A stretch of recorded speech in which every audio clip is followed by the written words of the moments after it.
Fulton coming to you on a Victory Monday. And anyone who had the 10.5 over under and wins, let's cash those bets, baby. The Kansas City Chiefs, however they got it done, end up with the victory, and they are 11-3. Like, it's almost a triple Victory Monday. KU hammers Indiana. K-State didn't allow Nebraska past half court, basically. And it's a good weekend. It's a real good weekend here in the capital city. Jake and Fulton Caster with you. Thank you so much for joining us on this Victory Monday edition. We'll get to the Kansas City Chiefs, the offense, the defense. We'll get to special teams, mainly the kicking game. We'll recap the weekend with weekend takeaways and fails. We'll talk a little hoops, overreaction, underreaction, all of that coming up today on this Victory Monday edition of the Kansas City Chiefs.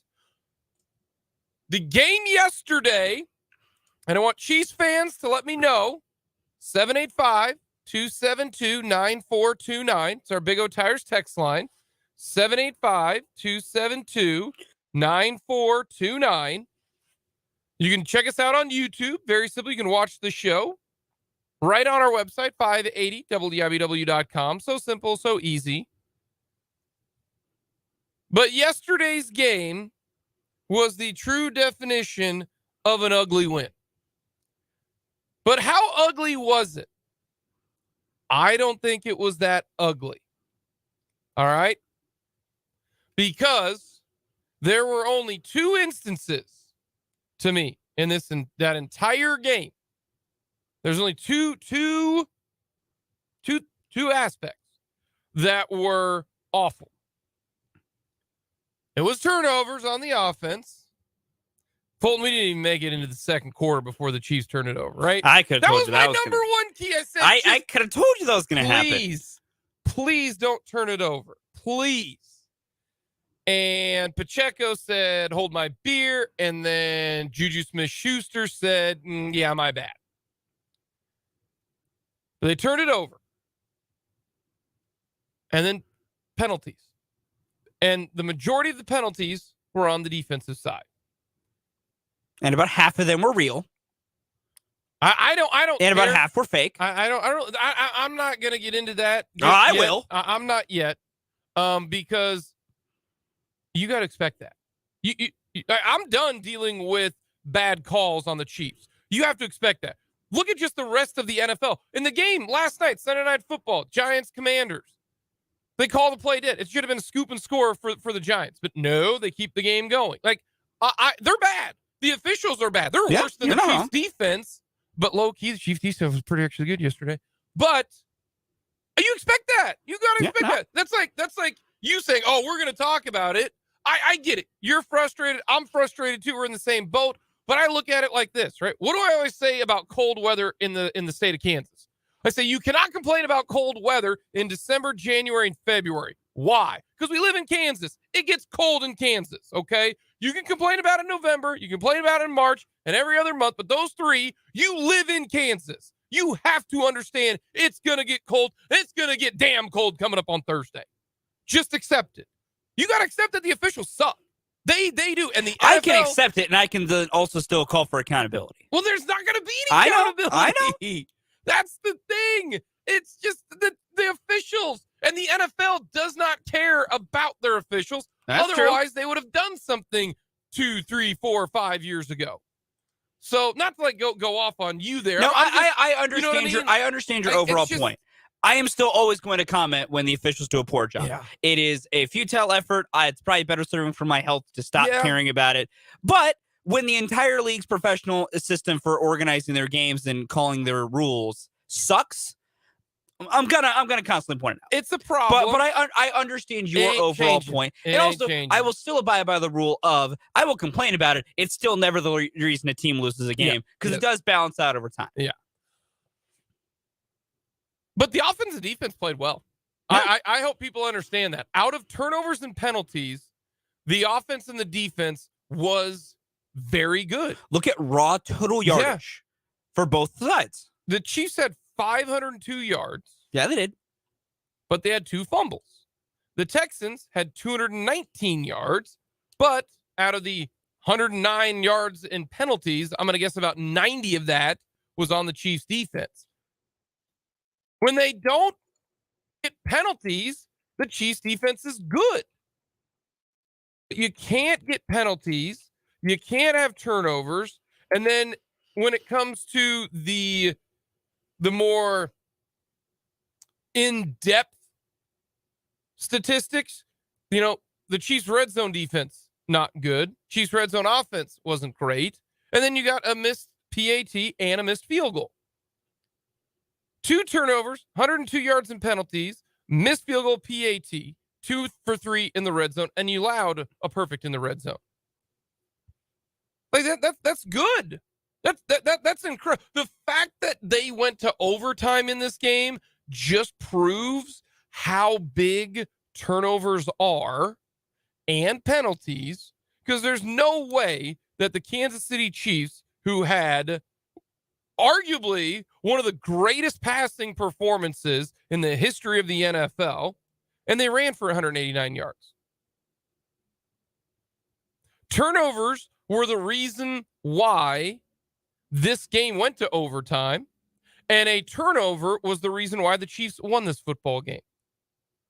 That is why turnovers are the most important stat in any sport to me in figuring out the outcome of the game.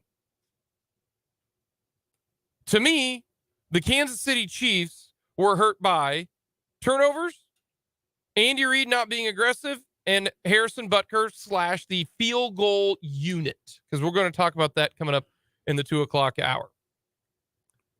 So I'm actually not too upset about yesterday's game because, one, this is what this team is. You guys have to accept this. If they don't turn it over, they will throttle anyone. Anyone. If they turn it over, it's going to look like this. And this goes back into the Bengals game. If Travis Kelce doesn't fumble the football, the Chiefs win that game. And it's not even a question in my mind. The game against the Broncos, can't turn it over 3 times. Game against the Texans, if they don't turn it over 2 times, they win this game. They cover the 14-point spread, which is crazy. Yeah, the Texans score 14 less points. Look at this. The Chiefs had 12 drives, okay? The Chiefs had 12 drives in the game. Same amount as the Texans. Here's every single drive, okay? One of those 12 drives was due to the Houston Texans. That's it. Everything else was the Kansas City Chiefs, okay? They had 5 scoring drives, which means 7 drives that did not end up in points. Here is their drives. Very first drive, MVS and Mahomes were not on the same page. That's a wide open play. Wide open. All right. MVS went more north. Mahomes thought he was going to flatten it. Yeah, simple exactly. as that. But it would normally just be a one-off, right? Oh, no big deal. That's happened a lot this year. MVS and Mahomes are not on the same page. So that wasn't good defense by the Texans. MVS was wide open. That was the Chiefs. I don't know if it's MVS. I don't know if it's Mahomes. Now, it's both. No. I'm going to tell you who I think it is. It's MVS. You want to know why? Patrick Mahomes went 35 of 40 or 36 of 41 and had one of the greatest passing performances in the history of the NFL. I'm going to go ahead and say MVS didn't do it right because Mahomes was absolutely in the zone. Here's what I'll say to that. That miscommunication was the 2 guys weren't on the same page on what the receiver was going to do. That's on both. Like that is a classic. Both guys had a different thought. I'm going to lean with which is on both. I'm going to lean on Mahomes because he's not the new guy. That's fair. It's a problem because that's not the first time that we have seen them not be on the same page. Here's what I'll also say here's what I'll say to an ability of not really knowing the fault on that play. That comes down to Mahomes thought MVS was going to flatten the route. MVS kept it going up. And I think the reason why MVS kept it going up is he was wide open. Well, and that comes down to reading the coverage and then what are receivers and the quarterback taught to do on what they're seeing. Which we don't know. And that's was MVS correct to keep it going up and Mahomes should have went up? Or what should MVS have flattened it? And he made, we truly don't know. We don't. The only caveat I'll add to that, I'm going to go with the guy who's been there for 5 years. And that's fair. That is entirely That's fair. why I'm going to go with. That's fair. But either way, that's fair. That was a drive that had nothing to do with the Houston Texans. Nope. The second drive of the game, they had to punt. Justin Watson dropped a pass that hit him right in the hands, and it would have been a 60-yard deep ball. That had nothing to do with the Texans. Flat drop. Then you had a touchdown. Great drive. Then you had a fumble. That wasn't on the Texans. Pacheco ran to his own guy. And he held the ball like he was holding, eggs. Like, you come on, man. The next drive, still on the Chiefs. Patrick Mahomes dropped the snap. I mean, you don't drop the snap. It's a wide open guy. You probably keep going. Yep. Then you had a touchdown. And then at the end of the end of the half, it was a punt. I'm not going to factor that in at all. Or beg your pardon. The punt was, second drive or second half. Field goal. All right. Points. That's a whole nother debate whether Andy Reid should have gone for it. Yeah. But it's a field goal. Point. Then you got a fumble by Juju. Bro, you see the guy coming towards you. Yep. All right. Hang on to the ball. I'll give someone a pass if you're going a crossing route, and then you turn also get whacked, and then you get hit. But and you're not you ready see the guy coming, hold on to the ball. You were running right towards him. Brace for the contact. Yes. The next drive, a touchdown. Good job. The next drive after that, Butker misses a field goal. Andy Reid decided to let's try to go for a field goal in that situation. We might get into more of that as well because that's a very nuanced situation to me. Mm-hmm. But it needed to be done at the start of that drive, not at the end. We'll get to more of that. The only drive that the Houston Texans defense, to me, got it done was in the first drive of overtime when they made him punt. They generated a sack to force the Chiefs into a punting situation with good pressure. Yeah. So because the Chiefs had wide open Watson deep. Now, some people say, well, Jake, that's the offensive line. No, that was a well-designed play call from Houston. But every other one than that, Houston had no decision in it. Just look at the total yardage. Yeah. The Chiefs had 502 yards. The Texans didn't stop them at all. Nope. It was a fumble. It was a drop. It was a miscommunication. It was another fumbled snap. And then Butker missing a field goal. Like, this had nothing to do with the opposing team. This is all Chiefs. But this isn't new. This is who they are.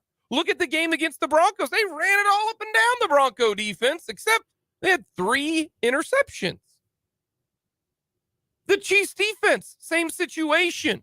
The Chiefs defense gave up 219 yards, but that's what they do. They get called a bunch of penalties. And just like the Bengals game, we're all wondering, man, the Thornhill interception, who was the hold on? It was on, was that on Snead? I don't remember.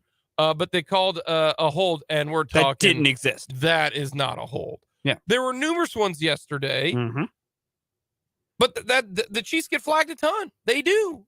So I will say this on that real quick. They really don't. They're the 3rd least penalized team in the NFL. What about defensively? Like, that might be where all the penalties are. Overall, they don't get called for penalties. Yeah, the offense really does. They don't get called no, for the a ton offense of them. very much doesn't. So that's the overall thing to, like, the Chiefs truly actually don't get called for a lot of penalties, which makes the game like yesterday even more peculiar when it happens. They really don't. Usually, if they're giving up points in long drives, it's not because officials, quote unquote, are keeping a drive alive. It's because the Chiefs stink defensively. Game against Houston was a little bit of officials had some interesting flat calls. But yeah, that kept drives going. I mean, especially on 3rd down. I'm going to advise everyone to go with my new strategy when it comes to the Chiefs playing games against bad teams, or really just against teams they should beat with minimal effort. Stop caring about what's happening on the field until the bad team has won the football game. You should have expected this type of game to happen for the Chiefs and Texans. We predicted it was going to be this stressful. Yes. They play down to their competition. They do. Is it frustrating? Yes, I will not deny that to any of you. Is it annoying? Should they have won this game by 30? Probably. But the fact of the matter is they won the game. Like, Denver last week, they won the game. Like, my Sunday was a much more enjoyable experience because I never got stressed over Houston winning that game. until there was going to be Houston winning the game. But then guess what? At the end of the day, the Chiefs won the football game. Look, the only thing I'm going to ask to this is, does this have some correlation to if they play like that in the playoffs? No. Because they do. No. They played pretty well against the Bengals, except for the pass rush. Do you see what I'm saying? Like, I get your point. This to be just what they do. I get your overall point, and I get the point that a lot of people make about, they got to play better, than this when they win the playoffs. You're not wrong. The other simple fact is this: they do play better against good teams. Think about every good playoff team they faced, even in their losses to Buffalo and Cincinnati, which I get the stress level of. They've lost to two teams they are probably going to have to beat to get to a Super Bowl. I get your stress level, everyone. Look at how they played in those games. Now, Cincinnati, there were some deficiencies, and I understand that. But they were one fumble away from winning the game. Overall, when they play good teams that require immense focus and immense effort, they play incredibly well. I'm going to stop getting upset when the Chiefs play poorly against bad teams because this is just what they do. Should they do it? No. Is it frustrating and aggravating because it leads to losses like the Colts? Yes. But they play bad against bad teams because Andy Reid is intentionally trying to get through the game with as little much of the complex stuff being called. We have to understand that and stop acting like the fact that they almost lose to teams like Houston means anything.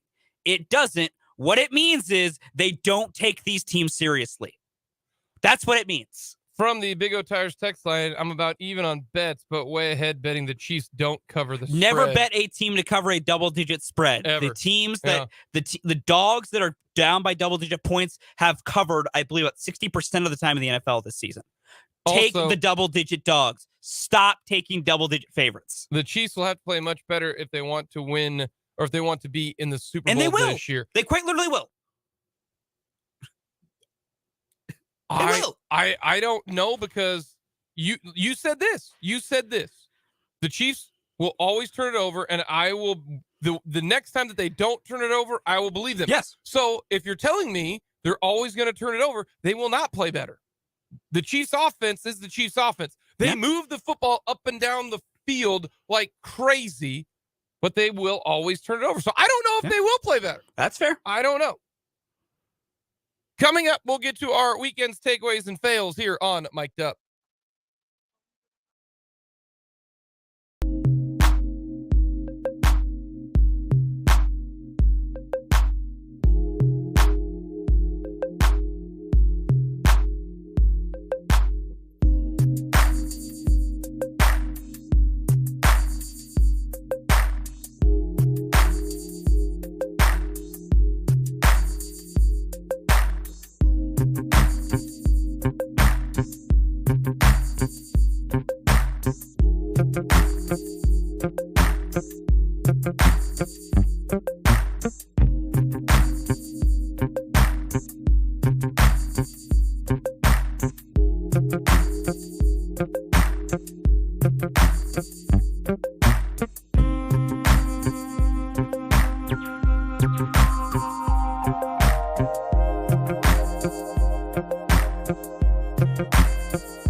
Weekends, takeaways, and fails. All right, Fulton, what is give me your fail. I mean, the fail is NFL officiating, but I actually have a more important one than that. The fail is the Patriot way. I think the Patriot way is collapsing. Or is it really the Brady way? It might have been. If you look at the Patriots, especially this season, Bill Belichick's grip on everyone doing the little things right is imploding. Because, man, are they screwing up a lot of simple stuff that culminated in the funniest loss I have ever seen. Yeah. I've got a big question I'm going to ask you when we go around the NFL coming up here in just a little bit. My fail is this. I know I've said this a lot, but the Division II system is absolutely broken, and it's pathetic. And I wish that the NCAA would have somebody who can recognize this. I wish I had $20,000, and I should have taken out a loan, and I'm upset I didn't. I should have called my bank and said, hey, I need a loan. And they're going to say, what's it for? I'm going to say, well, actually, I should have just took a line of credit out and said, all right, I'll give it back to you Monday. Ferris State played Colorado School of Mines in the championship game for D2. They technically did. It wasn't the championship game, but the way that the bracket is set up, it was. They were up 35-7 in the championship game with a quarter to go. They ended up winning 41-14. I would have bet the alternate spread of 20, and so I would have made like $50,000. I'm very upset I didn't. But that just goes to show you how broken the D2 system is. You want to know what the two semifinal games in the D2 finals were, or in the D2 tournament, really? Like it is every damn year. Grand Valley played Northwest. Grand Valley won 15-9. In the other semifinal, Pittsburgh State, Ferris State. Ferris State beat them by 3. Those were the two semifinals. They were in the second round of the NCAA tournament for D2. The 4 best teams were in the same region. That's pathetic. That is so pathetic. Coming up, we'll go around the NFL.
We will get to the what's your confidence level in the Chiefs coming up.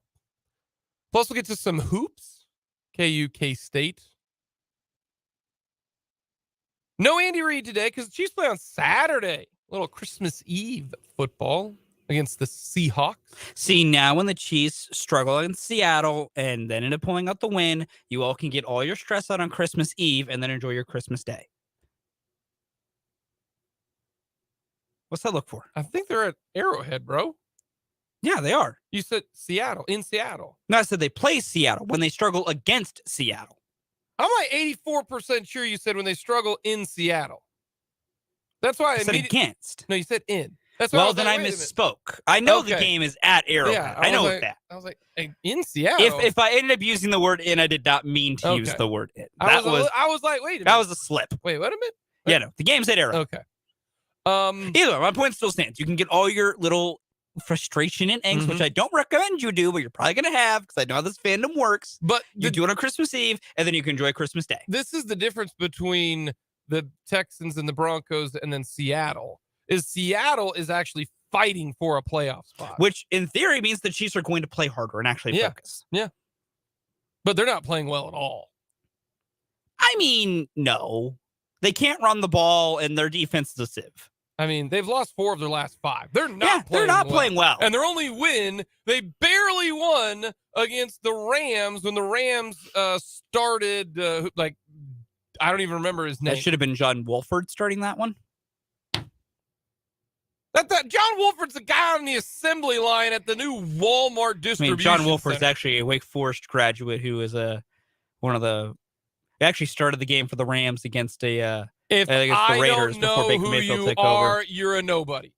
Wow. Hot take. Are you telling me that, wow, John Wolford is really good? Stop it. No, but what I do know is John Wolford makes more money than we do being an NFL backup. I don't give a damn about that. John Wolford, or who was the other guy? Bryce Perkins? Yeah. I don't know who you are. Stop it. No. They've won 4 games or lost 4 games in a row, and they almost and they beat a guy named John Wolford. So no, the Seattle Seahawks are playing bad. All I gotta do is ask Dan. Dan's gonna tell me the same thing. I mean, probably. There is no probably. We'll ask him during the break. Hey Dan, Seattle's playing terrible right now. Oh yeah. Yeah. And they don't have Tyler Lockett, which sucks because Tyler Lockett is the most underrated wide receiver in all of football. Tyler Lockett's great. And it'd be fun to watch Tyler Lockett. That'd be fun. That sucks. You guys just yourself for DK Metcalf instead. All right, let's go around the NFL this weekend. I'm sorry, I got to ask this question. Hit me with it. What is more unlikely? The Pats and the Raiders are tied, but the Pats decided to do the lateral situation despite it being tied. and they lateral it twice. One was intercepted, and then they stiff-armed. Mac Jones got stiff-armed to the core of the planet. And then they ran it back for a touchdown. Still funny. Never seen something like that. When the Still game was funny. when it was tied. Yeah, still funny. If the Patriots were down, yeah, it's unbelievable. Well, I expect that. Yeah. Like, in fact, the Patriots, if you don't do something like that, then I question whether or not you're even like the games where you're down by 3 and you're at the 20-yard line. If you get tackled in bounds, I question your football IQ. That's fair. Oh, you mean you tackled and you lost the game? No, lateral that thing all the way until the very, very end. So that is incredible. Incredible. In a tie game. Or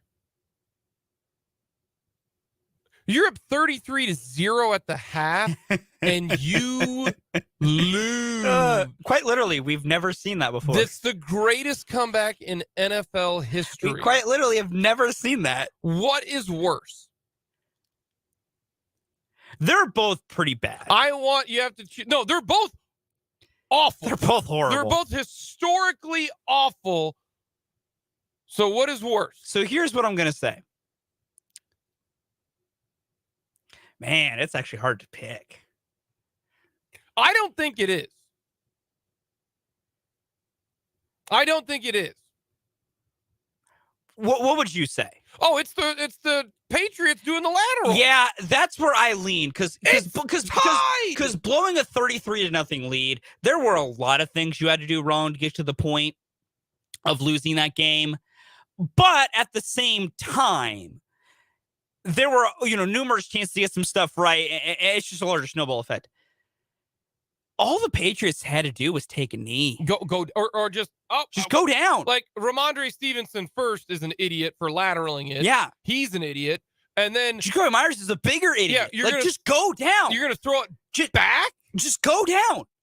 Go down, yeah. Go to overtime, and you can still win the game. And I think that's where it comes down for is blowing the 33-0's bad, but there are multiple spots you're like, man, the Colts weren't gonna end up winning that game because everything's happening. The Colts didn't hand the Vikings the win. The Vikings still had to do some stuff to get there. Exactly. The Patriots handed the Raiders a win. That game right there might cost New England a playoff spot. It probably will. I couldn't believe both of those games. The Colts come back from 33, or the Vikings come back from 33 down. And I want to contextualize it even more. If you believed any team this season would blow a big lead, you would think it's the Colts. They're led by Jeff Saturday at head coach, and they're not that good. So you know what? Them blowing a 33-0 lead, you're like, you know what? Kind of on brand. The Patriots are supposed to be the most disciplined, well-organized organization. They might not win because of lack of talent or bad play calling because they have Matt Patricia and Joe Judge, two morons trying to run their offense. They at least are supposed to be disciplined, organized, and don't make silly mistakes. They then proceeded to do the dumbest thing I've ever seen in my life. Yes. The Patriot way just might be failing. Because Belichick's thing has always been, his guys, they don't do that. They know their roles. They play their roles. Themselves. They don't beat themselves. You got to beat them. Yeah. A Belichick team decide, that's Ramondre Stevenson and Jacoby Myers going rogue. Hilarious. That is two players under Bill Belichick who did a stupid thing, knowing who their head coach is. And they still thought, we're going to try something crazy here. It's hilarious. Wow. Yeah. But those are the two insane games that occurred over the weekend. Just the stupidest things I've ever seen.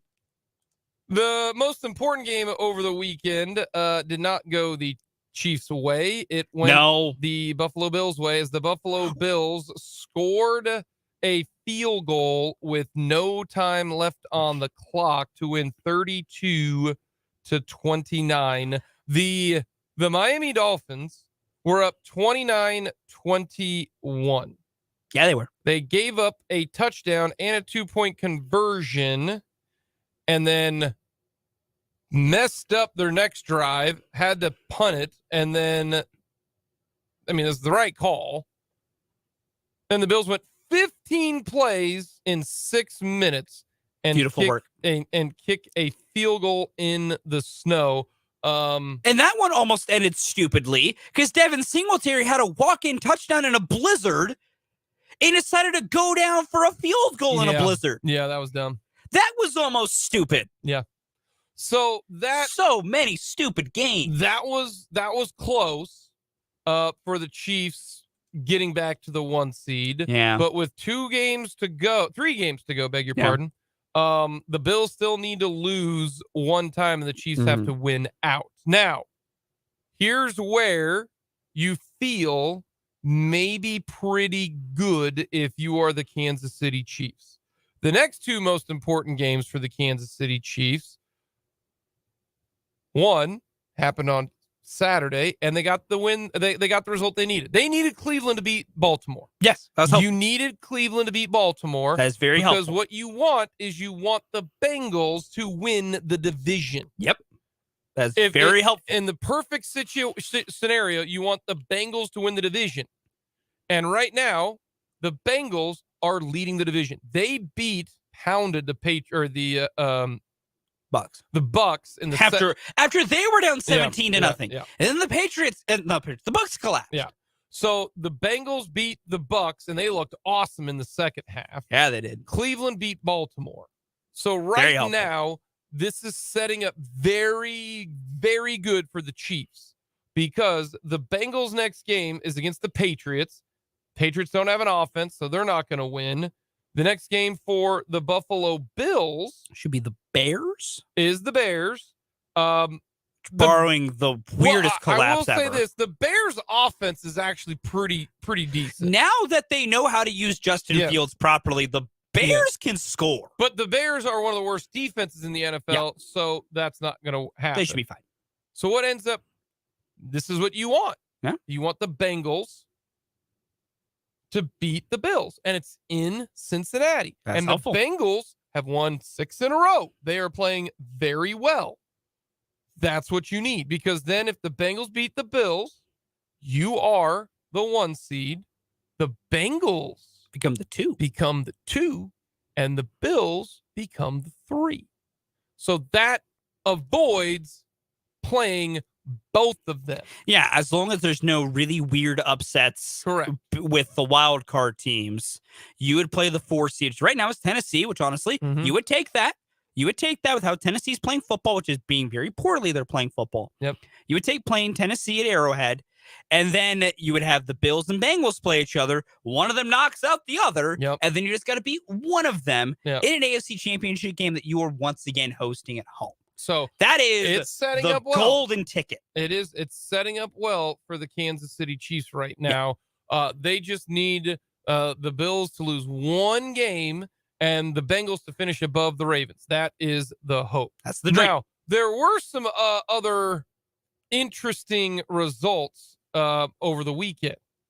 And the Los Angeles Chargers are going to be in the playoffs, and they might. This is no joke. Depending upon what the Ravens do, they could be the 5 seed. Yeah. Here's why I say this. They beat Tennessee in a low-scoring game, 17-14. Right now, the playoffs, if it ended today, would be Bills 1, Chiefs 2, Bengals 3, Titans 4, Baltimore at 5, just 1 game ahead of the Chargers and the Dolphins. The Chargers are 8-6. They've won 3 of their last 4, and here's their last 3 games. Colts, Rams, Broncos. They should win all 3 of those games. They should finish 11 and 7 or 11 and 6. They should not lose another game. I don't know if the Ravens or the Dolphins can get to 11 wins. I don't know if that's going to happen. Yeah, because Baltimore, what they have left, they have the Falcons coming up this week on Christmas Eve. They have the Steelers after that, and then they go to Cincinnati.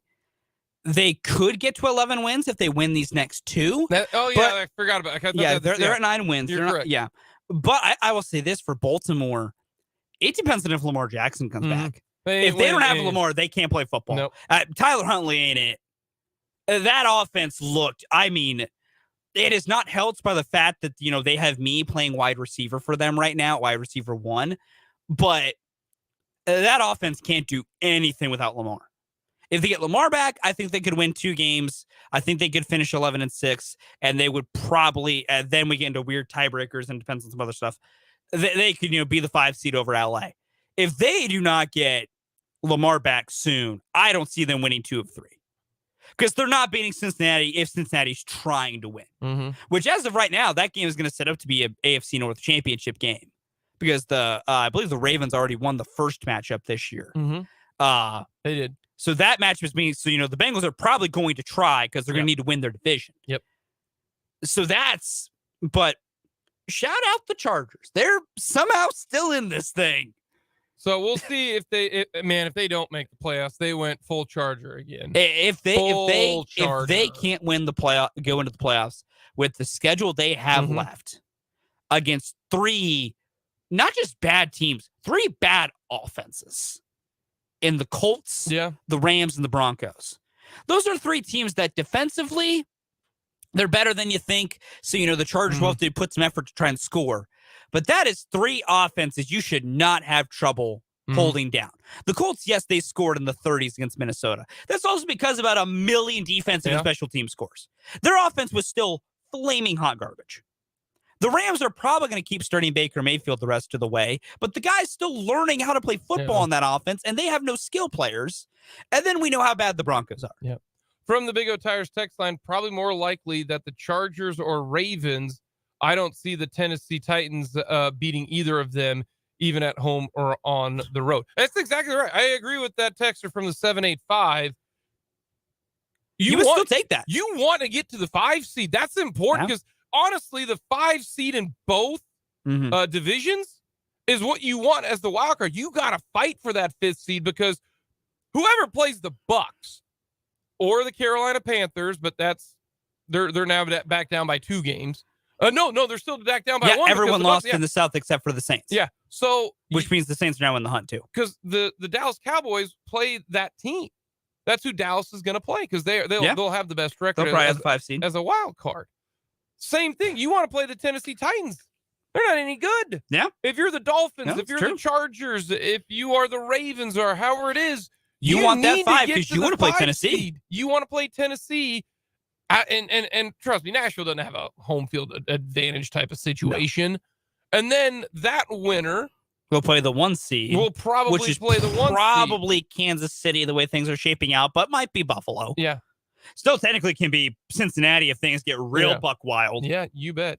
From the Big O Tires text line, didn't the Colts come back on the Chiefs a few years ago by a large margin? They did, 28 points, not the 33 Minnesota did. But you are correct, it was 28. Yeah. Andrew Luck history game right there. When he fumbled the ball to himself. Sorry, actually no. Donald Brown fumbled the ball to Andrew Luck.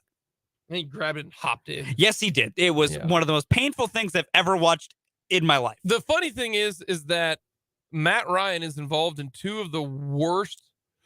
He's involved in the largest regular season comeback in NFL history and the largest comeback in postseason history. Is it? No, it's Super Bowl history. Because the Bills had a bigger comeback in a different playoff. Or the Oilers. That was the Frank Wright game. Yep. Yeah. Yes, it was. Yeah, it was. Man. But if you're Matt Ryan, just retire. I'm not just retire after this year. You got to stop playing football, man. You don't have the juice left. And now you've been a part of so many bad comebacks. You got to stop playing football. Just take your money. You've made a massive bankroll. Take your money and go home. Just do it. The Colts will still owe you like $30 million. Yeah. Take it and go home. Yeah. You're done. Let me ask you this. We like to have these discussions. I don't think at all, Phillip Rivers is a Hall of Famer. I don't. Okay, he's never been an All-Pro. No. He's never been past the divisional round. He's never been to a Super Bowl. Well, it's hard to go to. He's never been to a title game, I don't think. If he has, he's been to one title game. Never was MVP. Philip Rivers should not be in the Hall of Fame. Matt Ryan, to me, is a better case than Philip Rivers. Eli Manning gets in the Hall of Fame because he won two Super Bowls, and he beat the greatest team to never win a Super Bowl. So that's why Eli gets in. We all know postseason success matters. But Matt Ryan, to me, is the bigger question. I don't even think Philip Rivers should even get to the ballot. Philip Rivers is, and so, well, look at all these numbers that he's putting up. Yeah, you should be judged by your era.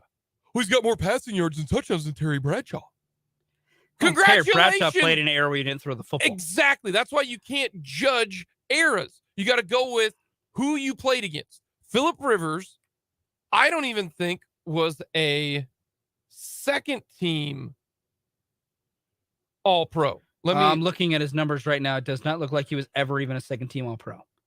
He was a 1, 2, 3, 4, 5, 6, 7. He was an 8-time Pro Bowler in 17 years. Yeah, I don't care. He didn't even make a Pro Bowl half the years he played. So no, Philip Rivers to me is not a Hall of Famer. But there's arguments on both sides. I will say this. I lean towards Philip probably not, because he has counting stats, but not successful accomplishments. But he doesn't have counting stats compared to his peers. That is fair. No, that is you have to go by your peers. Yes. That's very valid. But Matt Ryan at least has made a Super Bowl. Yep. And at least Matt Ryan was an MVP. He was That's an MVP. why to me, but he was a one-time All-Pro. That's it. One-time All-Pro in 15 years in the NFL. Yeah. That matters. I don't know if you I don't know. To me, he's got a lot more of a let's find out and see. But no, no. You have to be, to me, one of the 3 or 4 best quarterbacks of your era, and he has not been. That's fair. Coming up, how much confidence do you have in the Kansas City Chiefs? We'll get to that next.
It's hour number 2 here on Mic'd Up. Thank you so much for joining us.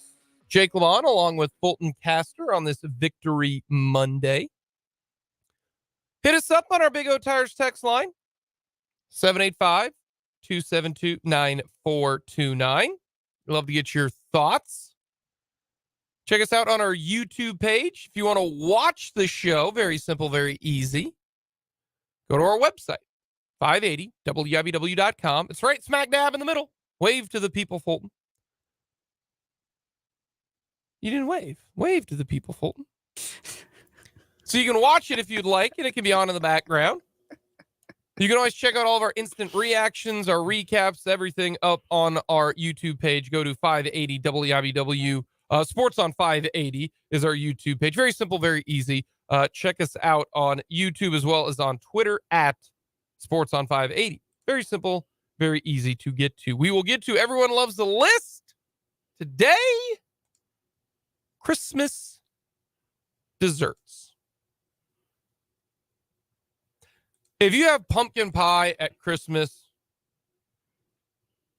you're a narc. You're a narc? Yeah, you're basically a tattletale. Oh, speaking of which, I got to figure out what the dessert spread at my friend's Christmas family dinner is going to be.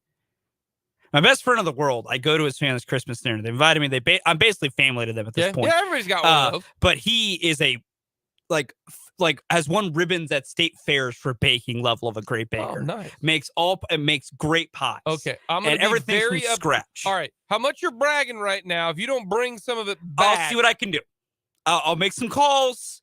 I'll see if I can set some aside. I feel like you don't even have to make a call. I feel like you just be like, yo, bro, can I take some of this home? Well, the problem is it gets usually all eaten. So here's what you do. You take a slice or you take one or two of whatever. That's why you put them in a bag and then I understand the process, but just I'll see if I can bring you guys back some of the goods. But I also just need to see what's on the spread this year. Because maybe it's being changed up. Maybe it won't be. Maybe we're not getting the move. Good of a baker of Christmas desserts. It's desserts in general. It's not just specifically Christmas. I'm like all of our pies at Thanksgiving, he made. It was 3 homemade ones. They were all very good. Makes a homemade pumpkin pie with a homemade crust. Best pumpkin pie I've ever had. So you still, I gave you the you did. I will do my best. I will do my best. An effort will be made. What kind of effort? Are we talking like, more of an effort than Jacoby Myers made to try and win a football game? That ain't much. I need Patrick Mahomes versus the Texans type of effort, which was damn near perfect. It was. I'll give you a lot of effort to try and bring some. I'll see what I can do. I want you to say, I will give you Patrick Mahomes' effort against the Texans. I will see what I can do. I don't overpromise, because if I overpromise, then I underdeliver. You underpromise and you overdeliver. But we're going with Christmas holiday. That's the overall point we're trying to make here. Desserts. We'll get to that with our list. Talk a little hoops coming up today as well. But right now, is this the lowest in terms of your confidence that the Chiefs will make it to a Super Bowl this year? And the answer to me is yes. They lost to the Colts, but that was week 3. Mm-hmm. There's a lot more football left after week 3. That was by far the worst loss of the Chiefs. It might be the worst loss in the last 3 years. Mm-hmm. That was week 3. Nobody's upset that you lost to the Bills. Nobody's really... I want to say this, your confidence level getting to the Super Bowl didn't really affect it probably against the Bengals. Now, it affected your 1 seed potential. Mm-hmm. But right now, they are 11-3. And I think if you polled the Chiefs' kingdom, I think this would be the lowest level of confidence that they will make the Super Bowl. Because you beat the Broncos by just 6, and then you beat the Texans, and you had to go to overtime. I think the majority of fans would say that. Let's say at the start of the year, I was very high on this Chiefs team. I thought that they would win the Super Bowl.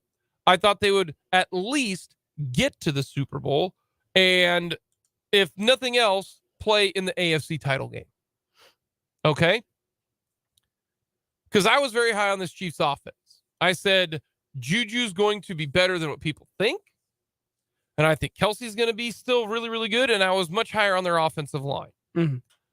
I am less certain that the Chiefs will go to the Super Bowl than I was when we started this year. I do feel that way. And I think after the loss to the Bengals and the Bills and the Colts, I did not feel like that. Because the Colts, they had so much time after the Colts game. It's early. They can figure it out. They've had some highs, beating the 49ers like a drum. Mm-hmm. They've also had some real lows since then in the last 2 games. So I kind of fall in line, I think, with the rest of Chiefs Kingdom. Chiefs Kingdom, let us know. Is this the lowest that you have felt in the confidence in this team to make a Super Bowl? And what's wild about that, Fulton, I do. I think that's what most people think. Are you on the same page, or are you, you know what, I'm not quite there yet. But if you got to put a variable, I think I was at a 9 to start the year to go to the Super Bowl. And I think right now I'm less than what we started. I would say the Chiefs going to a Super Bowl, I'm at like an 8, maybe a 7.5, because the only reason I'm not at that same spot is I'm a little different than you. I don't know if this team can just turn it on and off, because your thought is I'm not worried about the Chiefs against crappy teams, which is valid because we don't know if Andy Reid really does. The evidence tells us he doesn't try. He doesn't try to blow anybody out. He just wants to get by. He just wants to win. And that's what the evidence tells us. I'm afraid that type of mindset might linger. And that's also adding to the number one reason I don't have as much confidence in them making the Super Bowl right now as I did at the start of the year, is because of this reason and this reason only. The Chiefs turn it over. That's who they are. If you turn over the football 9 straight games, that is who you are. The last time that they didn't turn over the football was, I believe, was it against the Raiders? I believe it was. Yeah, it was the Raiders. It was Buffalo. No, they turned it over twice against Buffalo. Oh, they did? Then it's the Raiders. Yeah, it's the Raiders game. Yeah. You go, and then before the Raider game, I want to look back at the Chiefs' schedule. They turned it over against the Cardinals. They turned it over against the Chargers. We definitely know they turned it over against the Colts. They turned it over against the Buccaneers. They have gone one game this year where they have not turned it over. Because Mahomes threw that bad pass against the Buccaneers, which was a turnover. The Colts game, they muffed a punt. Now, if you want to say that's on the offense or the defense, to me, either way, that is no. Mahomes threw an interception against the Colts, and then the Chiefs have turned the ball over in 12 of 14 games played. They not turn it over against the Chargers? I don't believe so. No, they did not. That's who you are. I just know at this point they've turned it over in 12 of 14 games. Yes, the 2 games they didn't were the games against the Chargers and then the game against the Raiders. That's it. That's who you are. Turnovers in playoff games against good teams matter. And now the defense doesn't turn the opposing team over. That's the reason why the Chiefs won the game, is because Frank Clark forced a turnover. The Chiefs right now, they are -7 in turnover margin. -6. -6? -6. They were -7 before they got the fumble against Houston to yes. Win the game. They're -6. Yep. They are -6. Yeah, they are. And they're 11-2. Or 11-3. Yeah. The only 2 teams that are worse than the Chiefs are the Colts and the Saints at turnover margin. Now, let's look at takeaways. All right. The Kansas City Chiefs have 15 takeaways. There are only 6 teams that have fewer takeaways. That's the reason why my confidence is as low as it's been. And the Chiefs have won their last 2 games. Yeah. So I don't have as much confidence. I think I'm in line with much of the Chiefs kingdom. Here's the thing I just want to point out, because I feel like this is important. What was your confidence level in the Chiefs to reach the Super Bowl last season before the playoffs? Before the playoffs? In this similar situation, what would you probably have said your confidence was? It was pretty high. Yeah. And you want to know why they didn't make the playoffs? Or you want to know why they didn't make the Super Bowl? What was the reason they didn't make the Super Bowl? Turnovers. Yeah. Same situation as this year. And that's my overall point. To anyone out of here who is so upset about these turnovers. Chiefs have a -6 turnover margin this year. Not fun. No, You want to know what the Chiefs' turnover margin was last year? it was a plus turnover margin. No, it wasn't. I will double check my math, but I am staring at it. I am staring at it on my screen. In the regular season last year, the Chiefs did not finish with a positive turnover margin. Actually, yes, they did. Yeah. My math was wrong. Yeah, no, I inverted my math. No, but still, the reason why is this is the first time in Chiefs and in Andy Reid's history they have a negative turnover margin, if I believe correct. Because last year they were +4. Yeah, but still, the overall point. You know how many turnovers they committed last year? That number I am staring at, and I know is correct. 25. Yep. How many got this year? 23. And we still got 3 games to go. Yeah. So they're probably gonna eclipse what they had. I can double check that math. 21. Sorry, 21. 10 fumbles So lost. you're saying that they're basically the same team as they were last year. As far as turnovers go, which I will say, we all openly said turnovers were a problem last year. We all literally said that. They're the exact same team when it comes to turnovers. They're doing the exact same thing. Like, the only reason turnovers are a bigger deal this year, which I do admit it is bigger than last year, is because they're not generating them defensively, which is important. It's why the margin is negative this year versus positive last year, is they were able to get more. I understand that. I do. Here's my overall thing here when it comes to the Chiefs and how they're playing. And I get everyone has their stress levels, and there are flaws to this team. When you look at how they have played against good competition, they have played well. Except for the turnovers. If you want to tell me that that's your reasoning why you think the Chiefs will not go as far as they should, I will agree with you 100%. I will. Because that's my number one thing with this team. They have to learn to take care of the ball. Which, honestly, I don't think that's going to happen because for 2 years running now, this is who they are. They have bad fumble luck, and Mahomes, the past 2 years, some of his interceptions have been unlucky. Some of them have been the stupidest throws I've ever seen him make in my life. They don't value the ball like they should right now. That can change. That is a very controllable variable. Against Cincinnati, a playoff team, they played very well outside of one fumble that Travis Kelce knows he can't make. And he understands that. That accountability is important. But they almost won the game. Chargers are a playoff team this year. There have been 2 close games the Chiefs and Chargers have played. They've won both because of how well they've executed down the stretch and found ways to get the job done. San Francisco, one of the best defenses in the NFL. The Chiefs put 44 on them. And then the 49ers realized they needed to play better, but they put 44 on that defense. Buffalo, they had numerous chances to win that game and had a chance to win it on the final drive before Mahomes threw an interception. That was a good play, also miscommunication with Sky Moore. Tampa Bay, a good team at the time. We know things have changed. They put 41 on that defense. Against good teams, they have played well. I get everyone's stress levels and how it can be perceived when they play this way against bad teams. Does this team have flaws? 100%.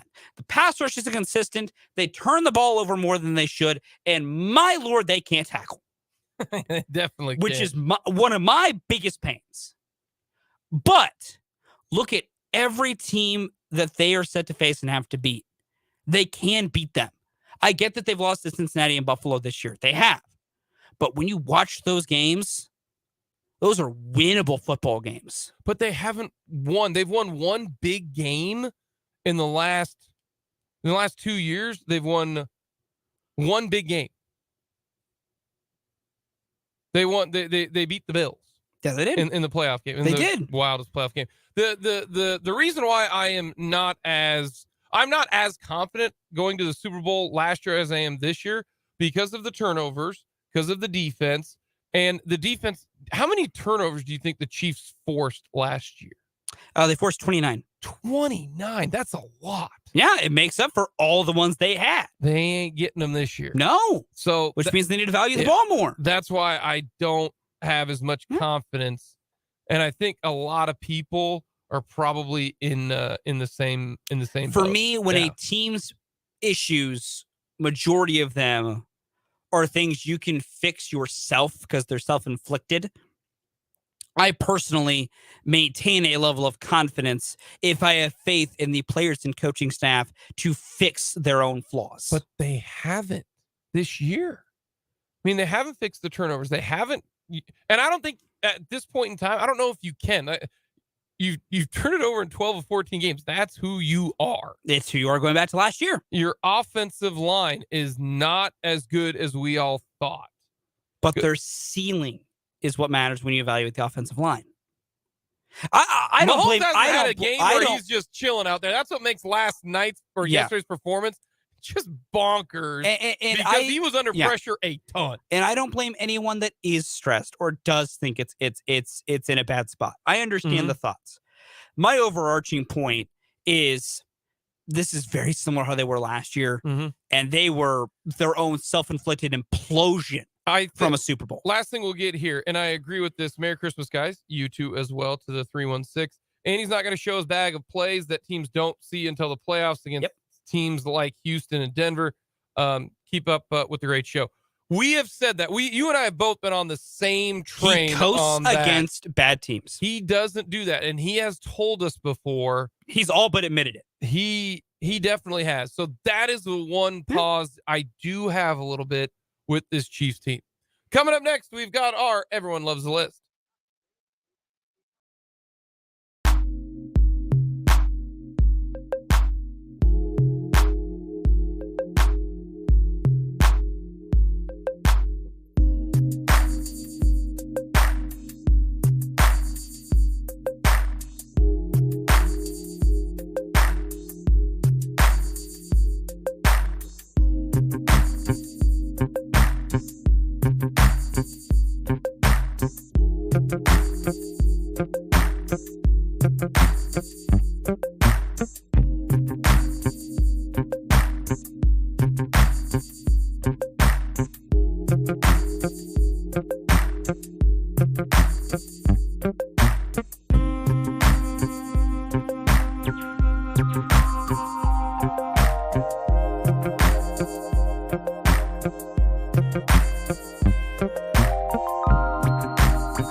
The list topic today, very simple. Christmas and holiday desserts. What is your list? We'll start with you, Fulton. Number 4. Number 4 for me. Give me the classic Christmas cookies. They're shaped in the holiday designs. They're those usually sugar cookies with some light frosting. Give me some Christmas cookies. My number 4 is the pretzels that you dip in either white or brown chocolate, and you sprinkles all over them. Okay. You can do the pretzel sticks, or you can do the mini pretzel. Either way, they are delicious. Number 3 for me. Give me, I don't know if anyone else does this. My grandma used to do these and they were delicious. They're homemade peanut butter chocolate, little treats, little squares. They're basically Reese's Cups, but better. So they're like what are they called? Couldn't tell you. No. So they're a cookie. Okay. They're like a square. Like what would be a fudge square, but they're peanut butter and chocolate. Do they have Rice Krispies in them? No, it is literally just peanut butter and chocolate combined. Okay, all right. It's very good. I don't have a good name for them. Number 3 for me, the peanut butter blossom. Love them. Do you know what a peanut butter blossom is? I don't know. If you don't know, If you don't know, then how do you know if it's Because awesome? it is peanut butter in it. I love Okay. peanut butter. Those are the Therefore, ones. it's a good call. It's the sugar cookie Okay. with the light clear sprinkle, and then the Hershey Kiss on the top. Oh, those things. I do know what those things are. Those are good. Peanut butter blossom. I did not know that's what they were called. Those are good. I think you can. It's like by law that you can only make them at Christmas time. Number 2 is simple. Fudge. Fudge. My dad a big fudge. Fudge is good. Dad a big fudge guy. Fudge is very good. Mine is a peppermint bark. I like peppermint bark. Peppermint bark is good. I'm not a peppermint guy, so I'm not a peppermint bark guy. I don't like peppermint in general. Peppermint bark. Number 1. That is a good call for holidays, though. Number 1 for me is very simple. Homemade pie. I don't think there's a specific flavor that is tied to it. Homemade pie is the best thing you can have. I don't think of holidays. pie at Christmas time. I don't think of pumpkin pie at Christmas time. I think of pie, though. Okay. Number 1. I did them yesterday. The original sugar cookie that you put the frosting on yourself, and what makes it even better is when you do it with your kids. Jake got an experience to that. Yeah, that's more of a sentimental spot, but just the original sugar cookie, the candy cane, the tree, the wreath, all that stuff. Coming up next, we'll talk a little hoops.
Coming up, we will get to overreaction, proper reaction, and Fulton's favorite topic, Harrison Butker.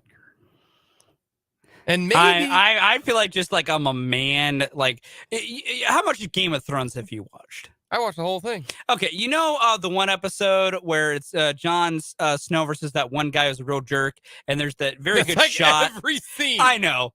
And Jon Snow, it's a big battle episode. I think like season 5. I cannot remember who he faces or what it's called. But there's just a shot that's usually a good gif of Jon Snow whipping out a sword, and just there's a horde of people coming at him. Yeah, that would have been like Ramsey Bolton. And Yeah, all that of them. dude, Yeah. that Ramsey Bolton dude. Yeah, that's what I feel like when the Harrison Butker discourse comes up.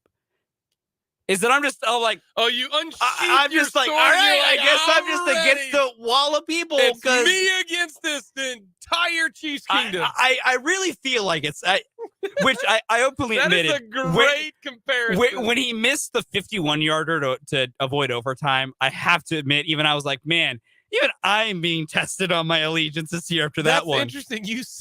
You just made it. You said he missed the kick to avoid overtime. I would have said he missed the kick to win the game. Yeah, that's actually the better way to word that. But in the context of what ended up happening is why I thought avoid overtime. You are right. To win the game, when he missed that, even I was sitting there just like, man, oh boy. Can you imagine Mitch Holthus? Here's the snap. Harrison Butker. Oh, he misses the kick to avoid overtime. Trust me, in the moment, I probably would have said the right thing, but I can't lie. That's a way to frame it. My allegiances to Harrison Butker are well known enough that my own father was texting me about it during the game, asking me questions. We're going to get to that. But the reason why we're going to talk about it, not because he missed the field goals, because there is a specific individual. We got some punter on punter drama. Yes, we're going to talk about that coming up. I think one of them's right. I don't know. I never technically I was the backup holder. Really? At Washburn for 2 years. They had you be the backup holder? Yeah, because I catch the ball. I got good hands. Well, I know that. We've at length gone about how you don't fumble the football and you did not have drops in your career. Yeah, I had 2 drops my entire career. It doesn't necessarily translate to having to be the backup holder. That's usually the backup quarterback's job. I mean, our backup quarterback sucked. I mean, what? My junior year, we had 3 NFL guys on our team. I remember this story. And our backup quarterback was so bad that we still went 7-4. There was a game where he didn't complete 5 passes and we won the game. So no, he wasn't the holder. But I do it like once like every 5 practices. Like, hey, take a snap. They weren't worried about it. We're going to talk about it. We'll get to the kicker points. I have thoughts. I've seen your text on the text line. I have thoughts and I have retorts. Yeah, we've got some questions. Let's get to a little hoops. Let's do it. KU and go to the hardwood. Played on Saturday, and KU's very good. They are. You want to talk once polls are dumb? Yes, they unless they're the college football playoff rankings, then they're important. But KU hammered Missouri. Yes. Hammered him and dropped 2 spots. Beat the snot out of them. Then they hammered Indiana and jumped up 5 spots. Yeah, 4. I think it's 4. So KU beat Indiana and pantsed them, and it was hilarious. It really wasn't a game, but more like the Indiana losers. Am I right? I like that one. That was a good one. The Jayhawks are almost unbeatable. They have I don't know if there's a better starting 4 in college basketball. You've got DeJuan Harris. Fun fact here is DeJuan Harris is the most important player for the Kansas City or for the Kansas Jacks. Reason being, they don't have a backup. That he runs the offense. Yes. Everything is initiated through him. And he starts the defense. Yeah. But the reason he's so important is because if you take him out of the game, that offense can't do it. We saw it against. There are other problems against Tennessee. There are other problems in DeJuan fouling out. But DeJuan Harris not being really able to play was a massive problem of why that offense couldn't do anything. Can they do anything if Wilson is out? Yeah, they can. McCullough, yeah. Dick, yeah.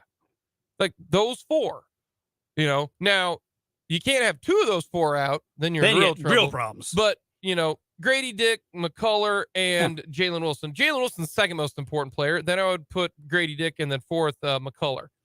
But they have some of that's a tremendous four. Mm-hmm.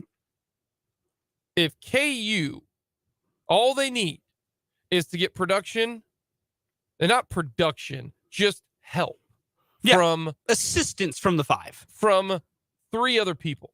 And they got it against Indiana. Yeah, they did. KJ Adams scored 11. I said on this show Friday that if KJ Adams scores 10 points, you will not beat KU.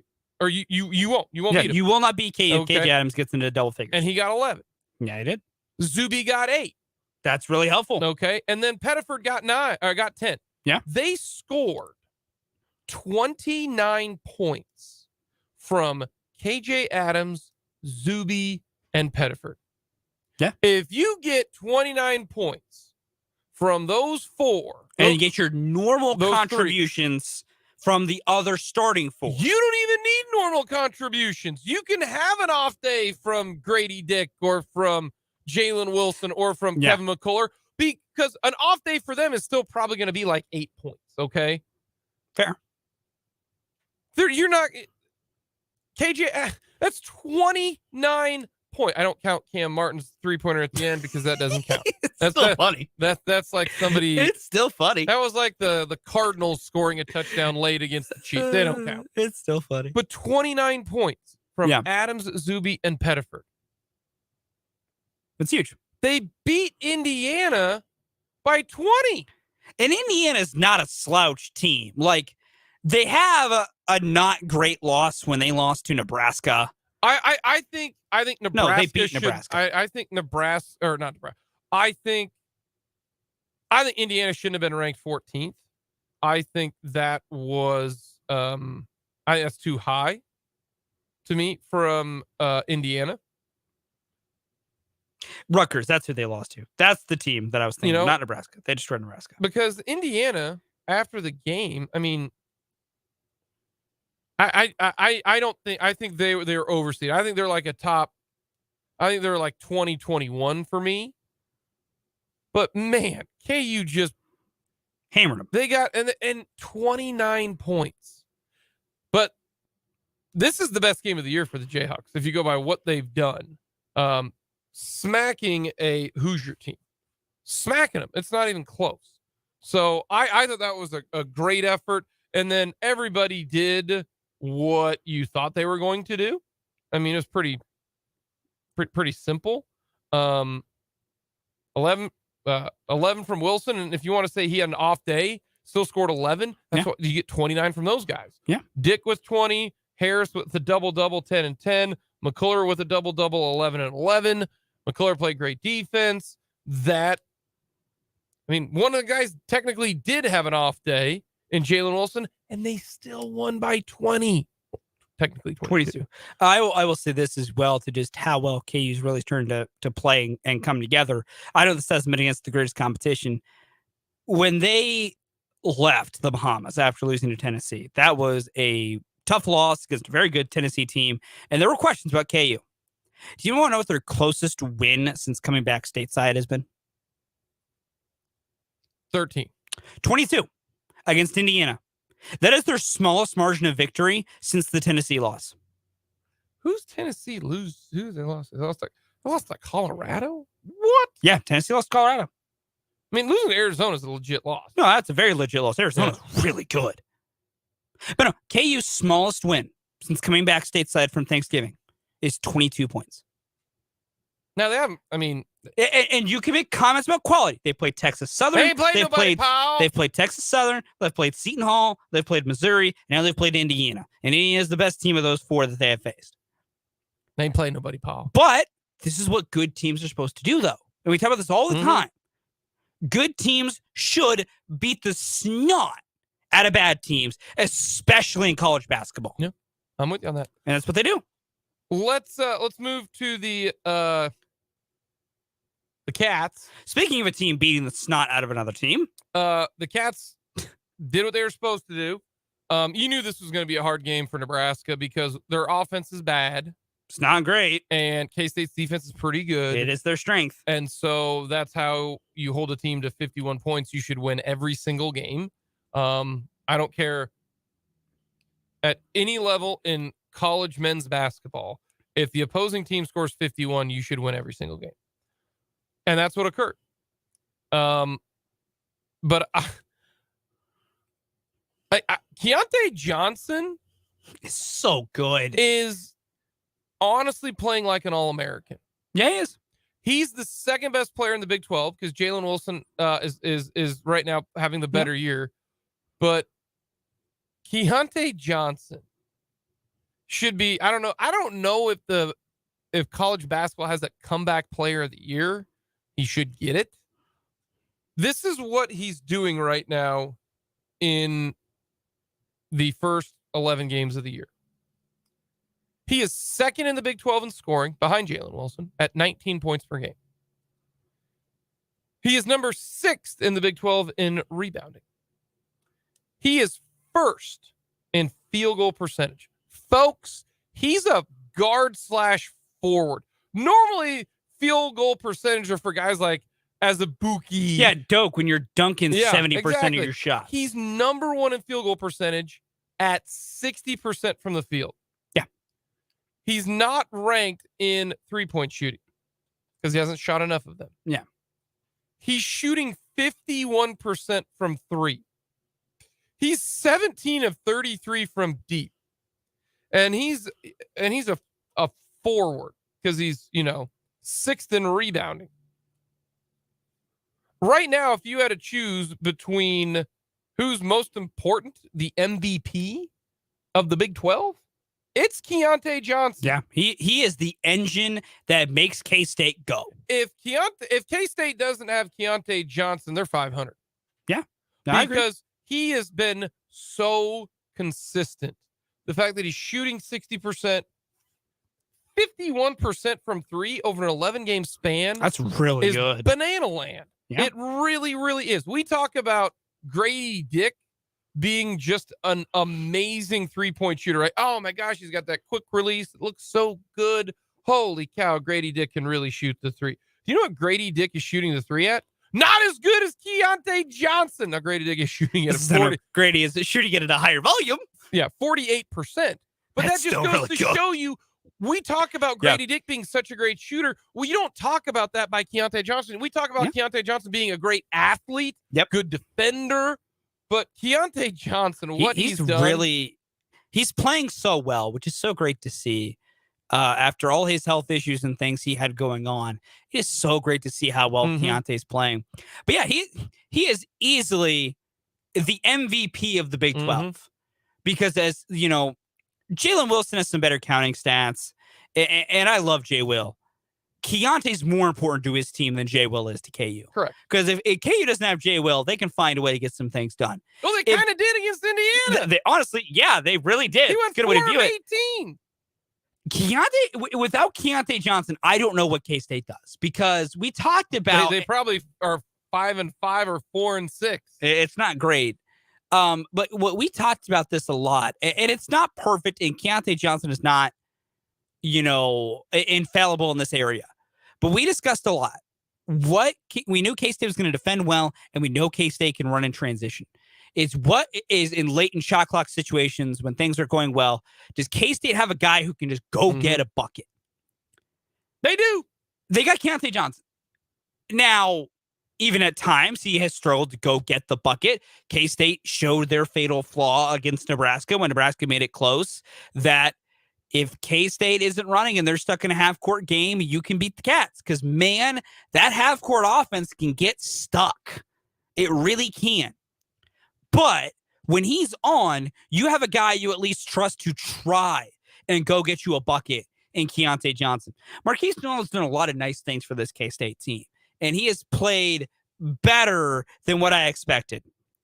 The game against Nebraska still showed me he has the exact same flaws that makes me think he is not, which is why I'm happy that he's not the guy you have to go to. Because, man, Marquise Noel will take some of the stupidest shots in the universe that just, I don't know if Jerome Tang has, an ability to calm himself more than I would have as a coach, but I would be kicking and screaming up in a court at some of Marquise Noel shots.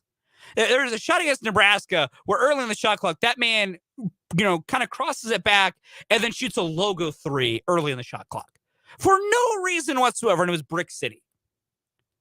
That's frustrating, and that is why, even in a win, we should still be happy that K-State got the win, and they did show a lot of positive things. And now they're 1 win away from finishing non-conference play, essentially 11-1, which they should beat Radford. If they lose to Radford, there's some props because Radford's real bad, real bad. But there are still those things I worry about with K-State that make me think Big 12 play might not be as easy, and this team might not make the tournament. But they also showed me against Nebraska those things that make me think they are ahead of schedule on what I would have called a rebuild at K-State. Partly because, man, Keontae Johnson can play ball. But, man, Jerome Tang has taken a group of dudes that had never played as a team a few months ago. And, man, do they play together and do they play hard. We'll get a quick timeout. We'll finish up this 1 o'clock hour. And we'll get to a hot topic coming up to start the 1 o'clock hour.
This 1 o'clock hour here on Mic'd Up. I do want to get to at least, I'll have 2 minutes here.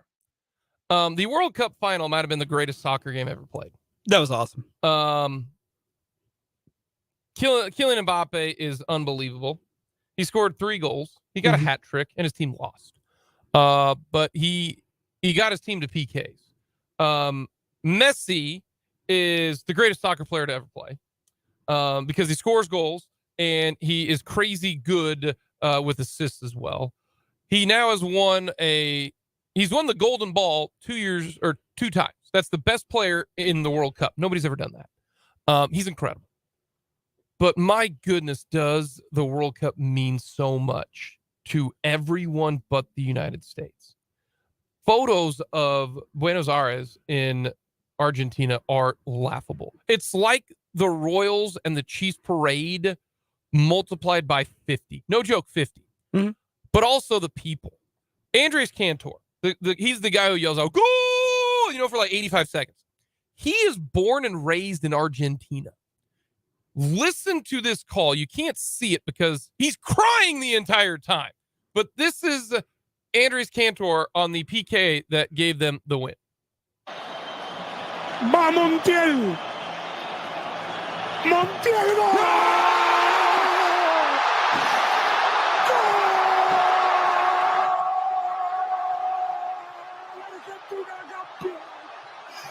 Argentina campeón del mundo! Argentina campeón del mundo! Argentina campeón del mundo! He's saying Argentina has won the World Cup while crying. That's awesome. It's That's amazing. Just awesome. That's so cool. It was greatest soccer game ever played. Coming up next, we'll get to kickers.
It is the final hour of Mic'd Up on this Victory Monday.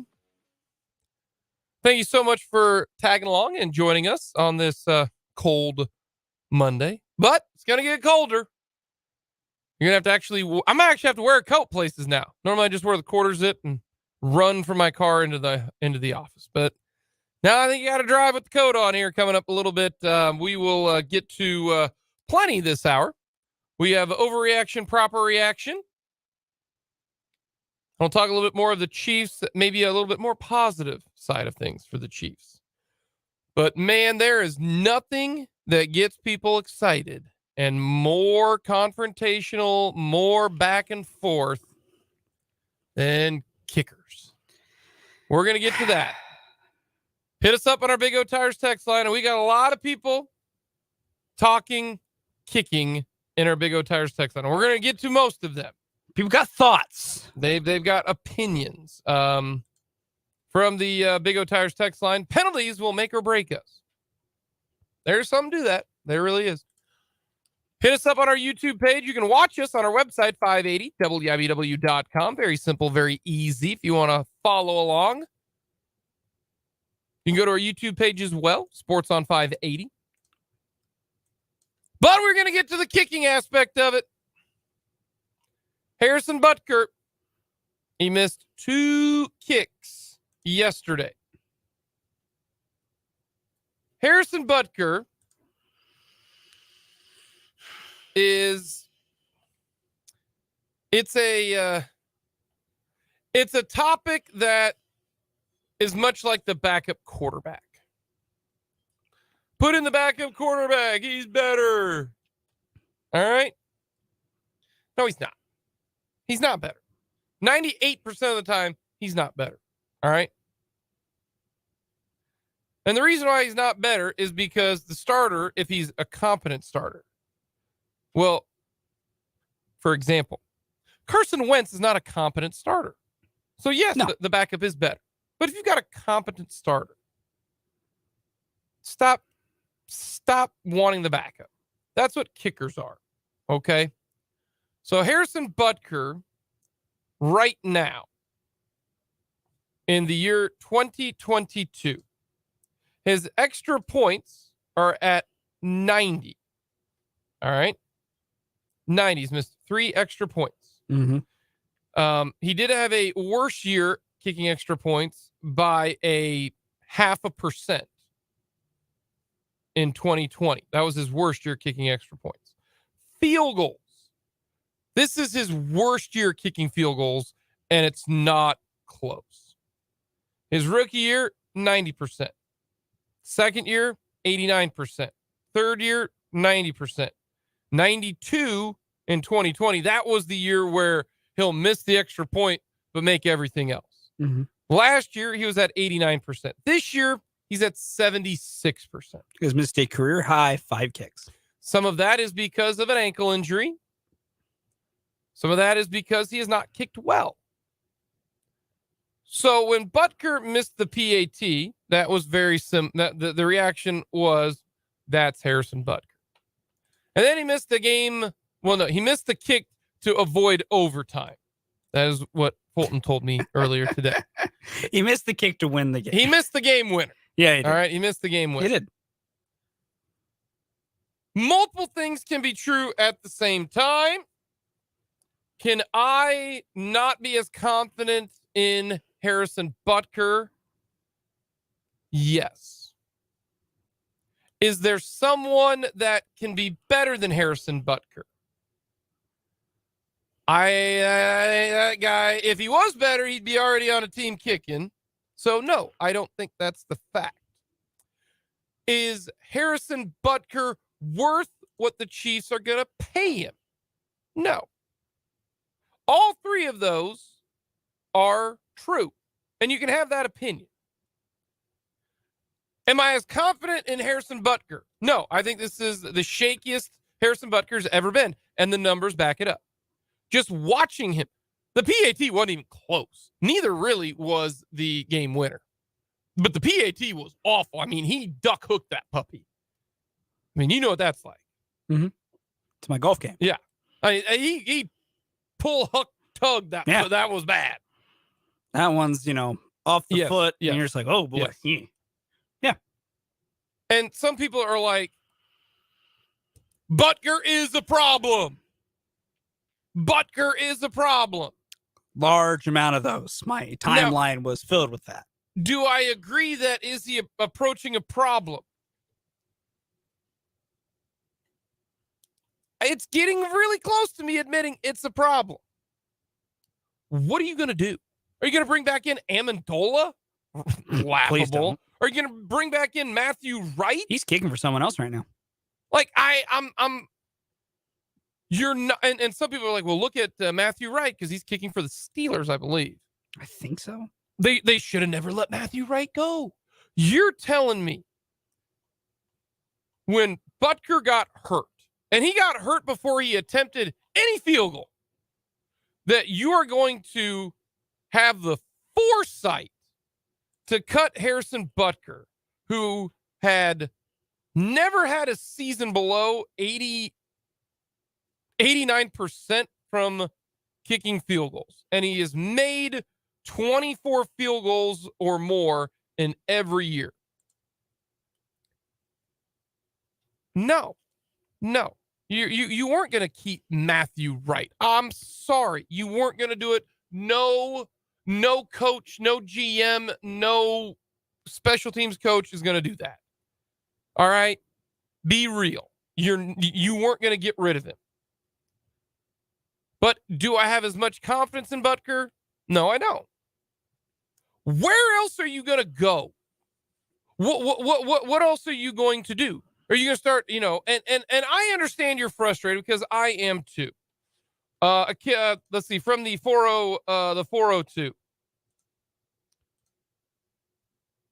They got to start looking for kickers right now. Or no, bigger part, that's from the 785. They got to start looking for kickers right now. No, they don't. Nor should they. If you want to look for kickers, fine. You're not going to have somebody kick it better than Harrison Butker at this point in the season. There's a reason kickers are not employed. The 32 best kickers are on teams right now. And I'm gonna bring this up because some of this might not be on Harrison Butker. Might not be.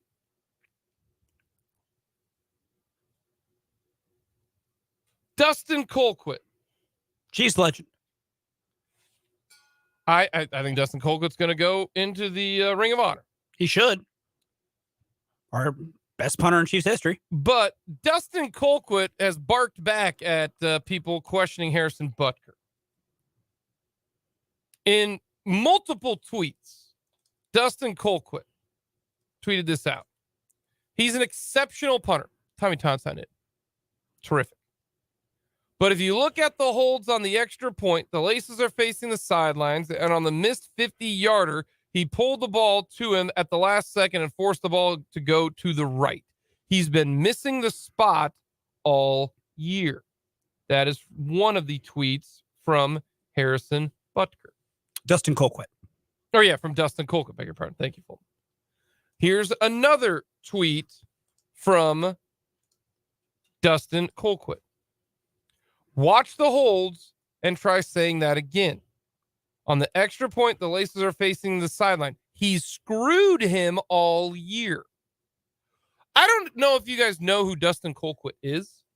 Dustin Colquitt won the Walter Payton of the Year, I think, or maybe he was nominated a whole bunch of times. But Dustin Colquitt might be one of the nicest people in the world. Dustin Colquitt is the first time someone says anything bad about Dustin Colquitt will be the first time. That will be the first time. Stand-up guy. So this is very unlike him that he's singling out somebody. Also, Dustin Colquitt held in the NFL for 14 years. Yeah, I did. For 8 to 9 kickers in the NFL.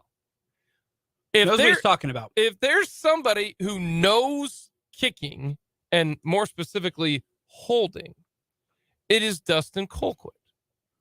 I was the backup holder, never did it in a game, but I have held the football a bunch, practice, all that kind of stuff. Holdings can be difficult because in the NFL, it is so vital when it comes to holding. And I remember, did you ever watch the Justin Tucker 60-minute segment? I have not. Everyone needs to look this up. You want to talk about how detailed kickers are. Justin Tucker, I learned more in that 15-minute video of Justin Tucker on 60 Minutes than I have the rest of my life about kicking. He's like, yeah, I know when I'm a half inch above or half inch below the spot I'm trying to go to. These are the pros. These are the pros. That's why we talk about college kickers, Yeah. They're an adventure. And I understand Justin Tucker's the greatest to ever kick the football. Yeah, greatest kicker of all time. I know. Not even close. That's like, trying to talk to, Wayne Gretzky or, Jack Nicklaus or Tiger Woods and that type of stuff. I get it. I'm talking about the anomaly. I understand. But the excellent and the great ones, they are that that detailed. And I'm assuming because Butker's had a ton of success in the second most all-time accurate kicker behind Justin Tucker. So when he is saying that Tommy Townsend is screwing him all year and has missed the spot all year, that is something that I will take notice to. I've looked at the field goals in the game against Houston.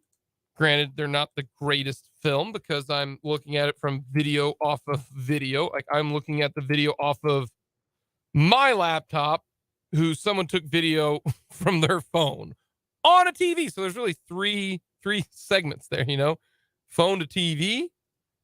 They put it to their computer to now I'm watching it on my computer. And Dustin Colquitt is 100% right. The ball is leaning towards Tommy Townsend. They work on this a ton. I mean, they get it down to science. I mean, snapping the ball, grabbing it, holding it, spinning it, placing it, and it is done within a second. By the time the ball is snapped and held and kicked, it is happening within a second. 1001, and pretty much the ball is being kicked. They don't have a whole lot of time to overall adjust it while the ball is being snapped. That's very hard to do. So I don't necessarily just say this is a non-issue with Townsend. I agree with Dustin Colquitt. If he's saying that he's missing a spot, that can cause some problem. Yeah, it can. It can. I also think you don't go from 89% on field goals, where you're 25 of 28, and 95% on PATs, 47 of 49, to then 76%, which is 13 percentage points. That's a lot, considering he went 88.9, 89.5, 92.6, 89.3. He's never been that is a window of less than 4%. And now he is now 13% on field goals. PATs, he had one bad year if you consider 88%, you know, from PATs. Also, who was the holder last year? Tommy. And he kicked 89% last year and had his second best year kicking PATs last year with Tommy holding PATs and field goals. So I don't know if you can just say he's screwed him all year. Now, maybe he has. Maybe he's not hitting the spot, and I can understand that. So I think there's a little bit of both. Maybe Tommy hasn't done as good a job holding, and maybe Butker just hasn't been good. I also know the injuries play a lot of factor in this. He got hurt. He was gone for a long time. And I don't know when his ankle's been 100%. We may never know until the offseason, and finally he'll come out and say, you know, and maybe he say, well, I was hurt the whole entire year. Maybe kind of defend himself a little bit. So there's a lot of variables into this. The game yesterday, it's spot on. You watch it. Colquitt's right. I don't know how much that does play into effect. Sure sounds like Colquitt thinks it plays a big, big factor into this, considering also that we know that Dustin Colquitt and Butker have been friends. I mean, Colquitt punted for the Chiefs from 2017 all the way to 2020. Yeah, they were teammates that whole time. Here's my thing on the kicking. Here's my thing on the kicking. Because I've been a staunch Harrison Butker defender for this entire time in Kansas City. Part of the problem is probably the holds. I trust Dustin Colquitt's point. Yeah, I'm not throwing that out. No. And it's such an intricate operation. There is always a chance that part of it starts going a little awry, which throws stuff off. There's a part of this that just Harrison Butker historically going back to Georgia Tech, because I watched a lot of Georgia Tech football. Why would you do that to yourself? I like watching triple option football, Yeah. Jake. That's why. I know you're weird. So I've watched Harrison Butker kick from way back in college. Harrison Butker, at times, his mechanics can get out of whack. It's like a robot needing to recalibrate. And it sometimes takes a minute. The other more important factor is this, and this is what I'll say. That ankle is still a problem because he's openly said it. He is openly speaking with the media. Our good friend Jesse Newell has discussed it. Harrison has said his ankle is still a problem. He's had a bad plant leg all year. Yeah, literally. You watch how kickers... Except for one kick. Watch how kickers kick. The torque that is put on that plant leg is not a small amount. Having a bad plant leg throws off your entire operation. Harrison Butker has not taken a normal run-up on a kickoff, I don't think, all year since hurting the ankle. Yeah, if you do notice that, he's taking like a four-step run-up. His run-ups are different, which changes your entire operation. 1 year should not make you change whether someone has a job as intricate as kicking. I will also say this to everyone that wants to make the comments of, you need to cut Butker, you need to go to someone else, blah, blah, blah, blah, blah. I will use one of my favorite things to discuss people's when this does also apply to backup quarterbacks and just replacing players in general. That new kicker could be anyone. Mm-hmm. The new kicker could be Harrison Butker. It's the mystery box thing. Yeah, Family Guy. Ooh. Listen, the boat's the boat, but a mystery box could be anything. It could be a boat. That's what we get into when we have these conversations about, oh, cut him, get a new kicker in here. That kicker could be worse. He could be better. He also likely could be the exact same. We had I want to find this text here real quick. I don't know where it's going to be hiding in here. But we had a texter come in here who made the good point. Ask the Bears about Robbie Gould. Gold. The Chicago Gold. That's actually the proper way to say you are correct. Robbie Gould in 2015 made 84% of his kicks. In 2014, he made 75% of his kicks. Went only 9 for 12 in 12 games. They cut him. After 2015, they cut him. Have the Bears had a good, consistent kicker since 2015? Have they? I don't follow Bears. No. You can tell me. I don't know. One of the most famous things for the Bears was the double doink from Cody Parkey.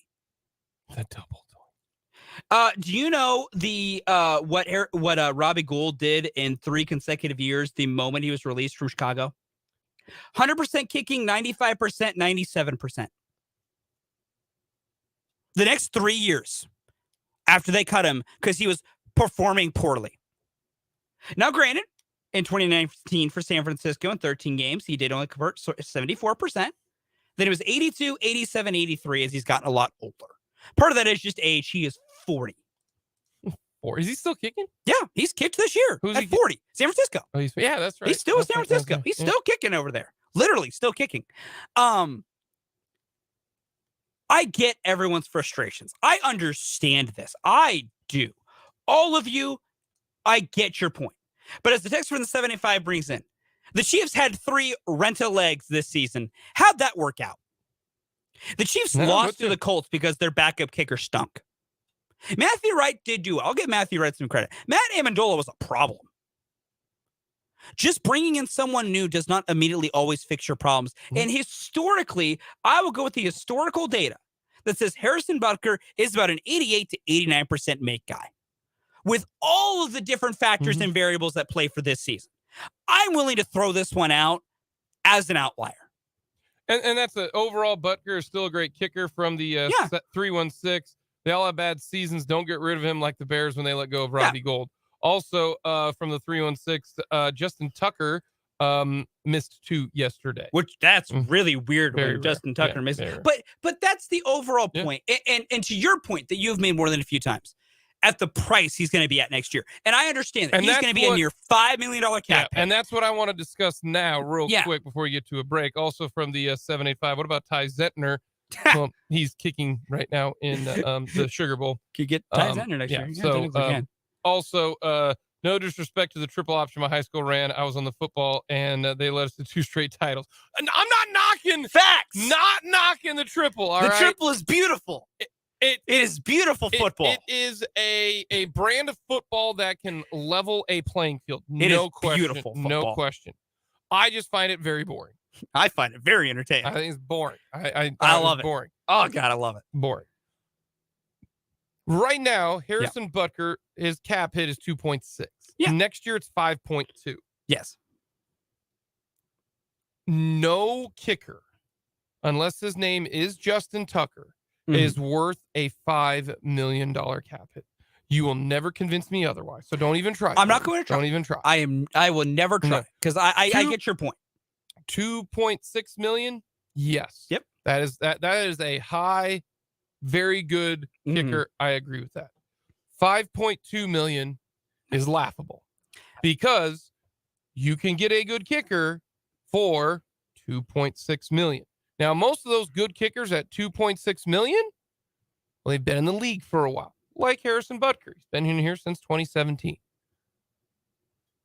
But you should never spend more than 2 million on a kicker unless his name is Justin Tucker, because you can have that $4 million cap space and get a better player.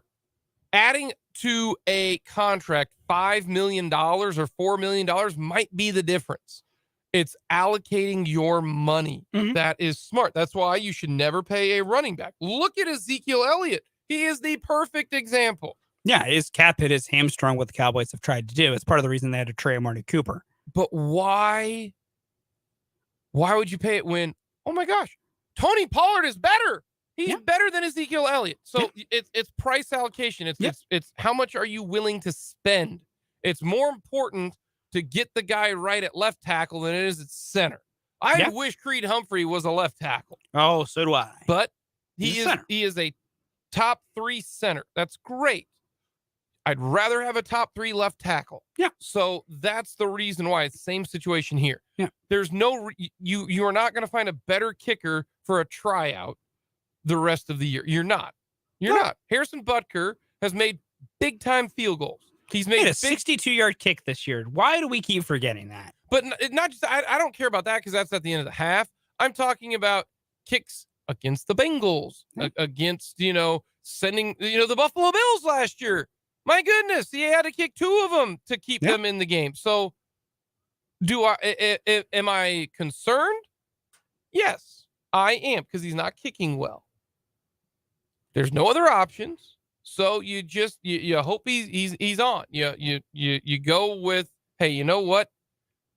He's having a down year. Can't argue that. Yeah. For whatever variables that they are, if he's having a bad year, or if his leg still hurts, or if the holds are wrong, he's having a bad year, but there's nothing you can do about it. Now in the off season, I would say, hey, look, if the Chiefs want to have a kicking competition in the offseason, because remember, Harrison Butker got this job because the Chiefs didn't want to pay Cairo Santos. That's why Harrison Butker got this job. Is they brought in Harrison when Cairo was also kicking. Harrison was doing as well as Cairo, and Harrison was cheaper. Yeah. Exactly. If they want to do that exact same thing this next offseason, you will not hear me complain. If they find a kicker who has the same amount of success during a tryout over the entire offseason, and they want to go with him and save about $3 million by cutting Butker, you won't hear me complain for a second. But to think that the Chiefs now need to automatically move, like there have been many people that say it's time to move on. It's one bad year with a litany of variables that you can point to maybe being the problem. When guys have a track record of success, I will never vote to move on from them. And when they're experiencing their first level of adversity. And there's no time right now. You don't do this. You do this in the off season. Exactly. And my other point is this. My last point is this on kickers. And this is my stance on kickers overall at all levels. Everyone wants to crap on kickers until you need them. And then when they do something good for you, you guys act like they're the best thing in town. Mm-hmm. And I've always hated it. Kickers are important even when they're struggling. Don't just, don't be sitting here and be like, oh, Butker was great. And the first time he starts sucking or having some adversity, go, well, now I got to kick him to the curb. Like, I hate that entire theory on kickers. You stick with them with the good and the bad until they prove over a larger body of work that they are no longer useful to you. It is his first taste of adversity. Stick with Harrison. We will get to a little overreaction, proper reaction coming up next here on Mic'd Up.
Overreaction, proper reaction on this Monday. All right, Fulton. Overreaction, proper reaction. The Detroit Lions are going to make the playoffs. Oh, we're back here again, are we? They really beat the Jets.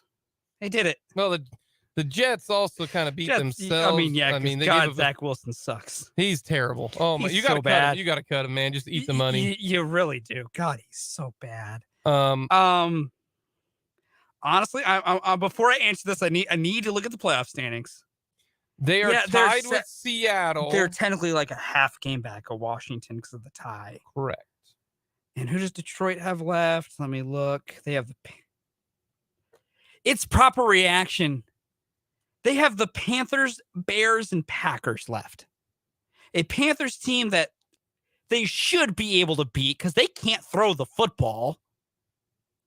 A Bears team that I think they'll beat, but that's always kind of... The over-under in that game will be 60. It should be. They were combined for 61 when they played back there in November when the Lions squeaked that one out. And then they're playing a Packers team that isn't going to care. Like, that's a Packers team that might be starting Jordan Love at quarterback. Truly. Who did the Packers play this week? They played the Rams tonight. Oh, yeah, that's why I'm like, we got Rams-Packers tonight, a football game that I hope none of you watch. It's not going to be good. Sorry, Brendan, if you're listening. He'll watch it and probably get annoyed by something stupid. Yeah, no one watched that game. It's going to be awful. Baker Mayfield versus Aaron Rodgers. I think it's proper. I think the Lions are going to win out.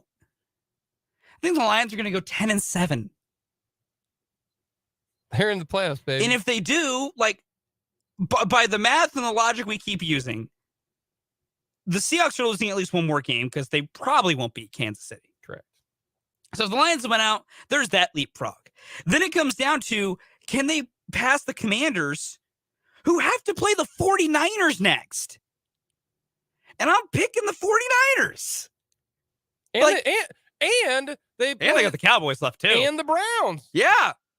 Like, I think the Lions are going to, I think it's the proper take. Which, one, credit to you for being part of that train when the season started. What was that? I didn't hear that. I say credit to you for having that take when the season started. Mike, you got to turn on your mic, Fulton. I'm going to whack you upside the head, LeBon. It's not my fault that you didn't push the button. What did you say? That's right. I hate That's you so right. much.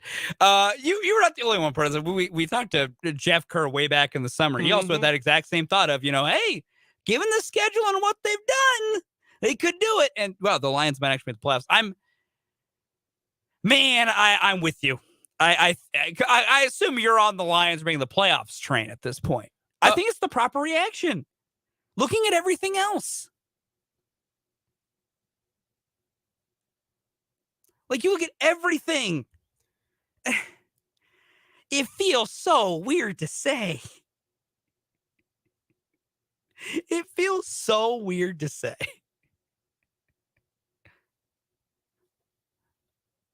But they are. They're going to make the playoffs. I told you that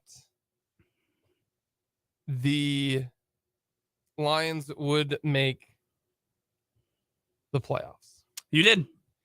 And I bet the Lions to make the playoffs. I did. Told you. Bet the Lions. So I got a little futures bet on the Lions. It might pay off. I'm hoping it does pay off. I am. Overreaction, proper reaction. Overreaction. Yeah, probably. The Jacksonville Jaguars might win the AFC South. That's a good question. They're a game back, and the Yeah. last game of the year is Jags Titans. Yeah. I'm going to say proper reaction. Trevor Lawrence is playing He is awesome right now. in his last, I want to say it's 6 games. I apologize for not knowing the exact stretch. He's 14 touchdowns to 1 pick. Yeah. He is on fire. The problem is, can they can't lose another game. No, the Jags can't lose. Because they're a game back. But the 2 games they have are very winnable. They go to the Jets this Thursday. A Jets team that's probably starting Zach Wilson because Mike White, according to head coach Robert Saleh, still has a very uphill battle to play to get cleared by doctors. The Zach Wilson-led Jets are very beatable. All you have to do there is score 17. Really, the bigger point is all you have to do is get a little pressure on Zach Wilson. He will throw you a ball. He threw 1 pick in their game against the Lions where that looked like a man throwing the ball to his kids in the backyard. Just kind of was like, oh, I'm going to wing it up there. Oh, it was picked. Oh, dang. The Titans, God, he's bad. The Titans are in free fall, though. They've lost 4 in a row. The Titans are collapsing. And they can't score. They scored 16, 10, 22. Lost to the Jaguars already. Yeah, they go 36 to the Jags. And then 14. The Titans, though, play the Texans, which... That should be a win. And I will say this about the Texans. Texans are feisty, though. Yeah. They're last 2 feisty. games. Yep. And then they play the Cowboys. The Cowboys are going to have to try in that game. And that is a Thursday night game, which Thursday night games get real weird. But the Titans, I would say they'll beat the Texans, lose to the Cowboys. So then, if that's the case. And the Jags win there too, that is a winner-take-all game. Yes. Yes. And the Jags have won already. And they're playing much better. And that game's in Jacksonville. Who do they play after the Oh, so they got the Texans as well. Yeah, the Jags got the Jets. They go to the Jets and they go to Houston. You know what? I'm on board the Jag train. I'll say proper reaction. I'm kind of with you. With the way both teams are playing, the Jags can at least score. Their defense is still kind of but they can score. Mm-hmm. That Titans team can't score. No, they can't. Because, that passing game can't get going. And because of that, teams are just stacking the box against Derrick Henry. They're daring the Titans receivers to beat them. And they can't. Bobby Trees and company can't beat anyone. And also Treylon Burks, having... What did you just say? Bobby Trees, Robert Woods. Bobby Trees. Okay. But yeah, the Titans can't score. No. I didn't think we'd be in this position. I think it's proper to say the Jags might win that division. No, I'm with you. And they won't even be the worst division winner this year. No, because that would belong to the Tampa Bay Buccaneers or whoever else wins the South. They're 6-8. Yeah. That South is just 4. I wish I could make a better Three Stooges reference because that's what the South is. But a 4th Stooge has entered the contest as the Saints winning. That is a 6-8 Bucs team with a 1-game lead over the Panthers, Saints, and Falcons. Yeah, the fact that all 3 of them are in there. It's the 4 Stooges. We need to find a 4th Stooge. The Bucs have a great schedule. They play the Cardinals, Panthers, and Falcons. But they lost to the Panthers this year already. I know, but I'm going to go ahead and... I would probably take the Bucs to win the division nonetheless, but that thing's a gigantic mess. The Panthers have a tough schedule. They got the Lions, Bucs, and the Saints. So the Panthers aren't going to get it done. That ain't happening. Man, the Saints stink. That is their division. And they play the Eagles, and that'll be the last. That's the second to last game, and then they'll rest their starters the last game of the year. That entire division is just. I wish it didn't exist. I think it's awesome. Truly. It is proper that if you win your division, you get the home playoff game. You won your division. Hey. You can't control who is in your division or how bad they all are. Hot take. Brady beats the Cowboys if the Cowboys end up there. I will be brutally honest. If that happens, I think I might laugh for 4 days straight. I'm not kidding you. I will die laughing. I got a cousin of mine, big Cowboys fan. I will not let him hear the end of it for at least a week if that happens. It will be the funniest thing I may have ever witnessed if the Bucs can beat the Cowboys, or whoever wins the South beats the Cowboys. I will laugh and laugh and laugh.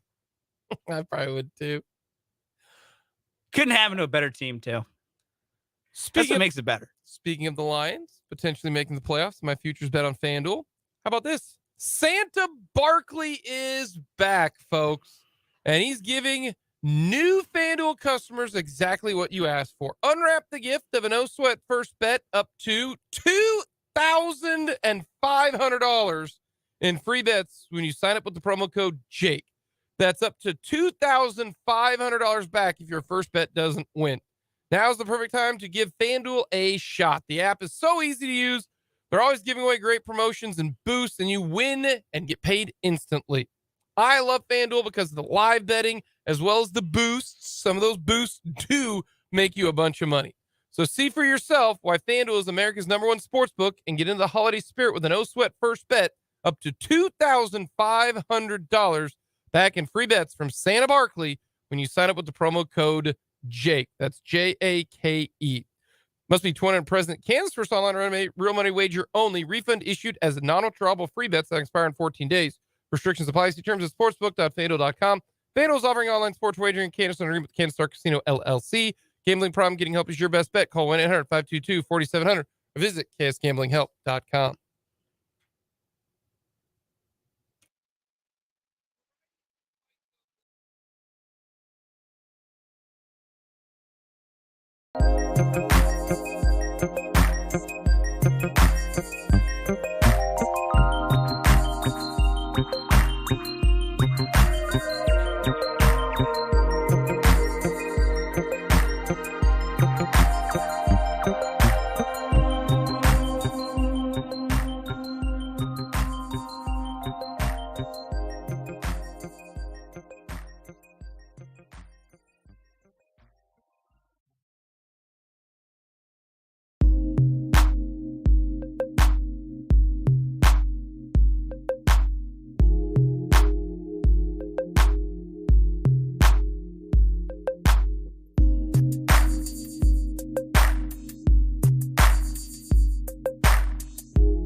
on a Monday. It's a Victory Monday.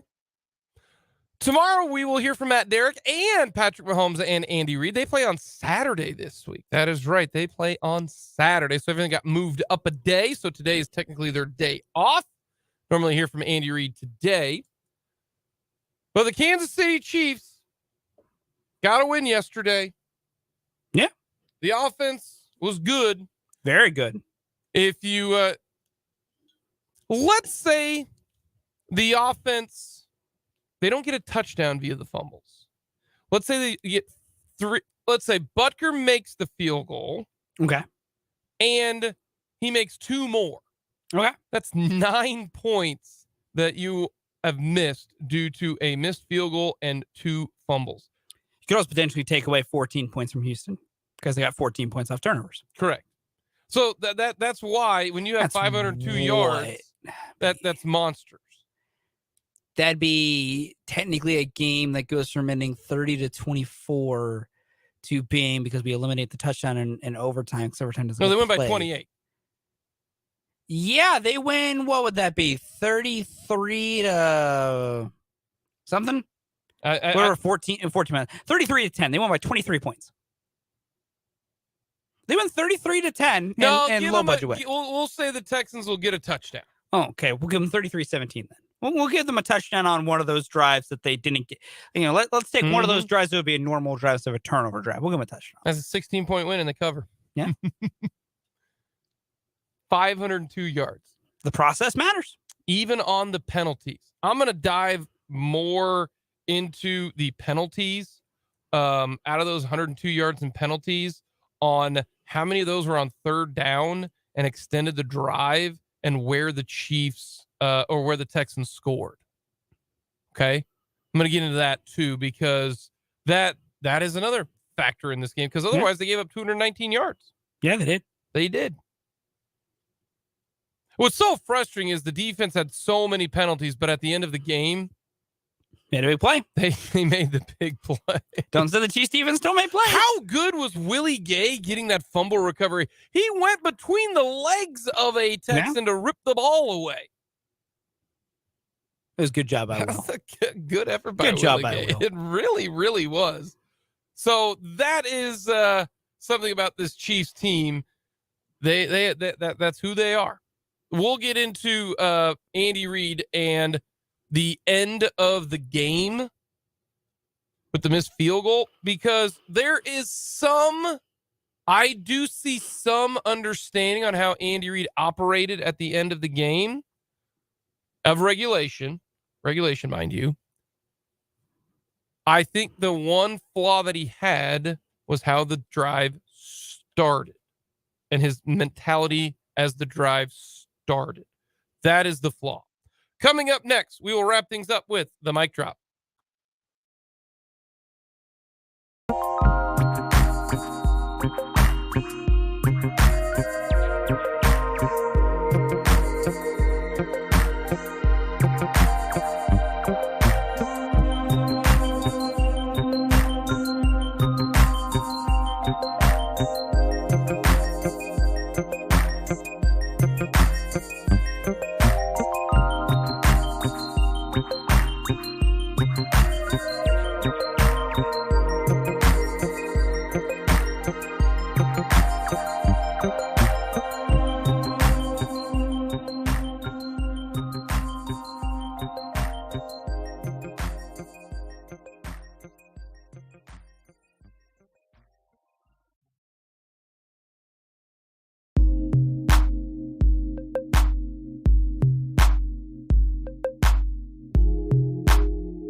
Time for the mic drop.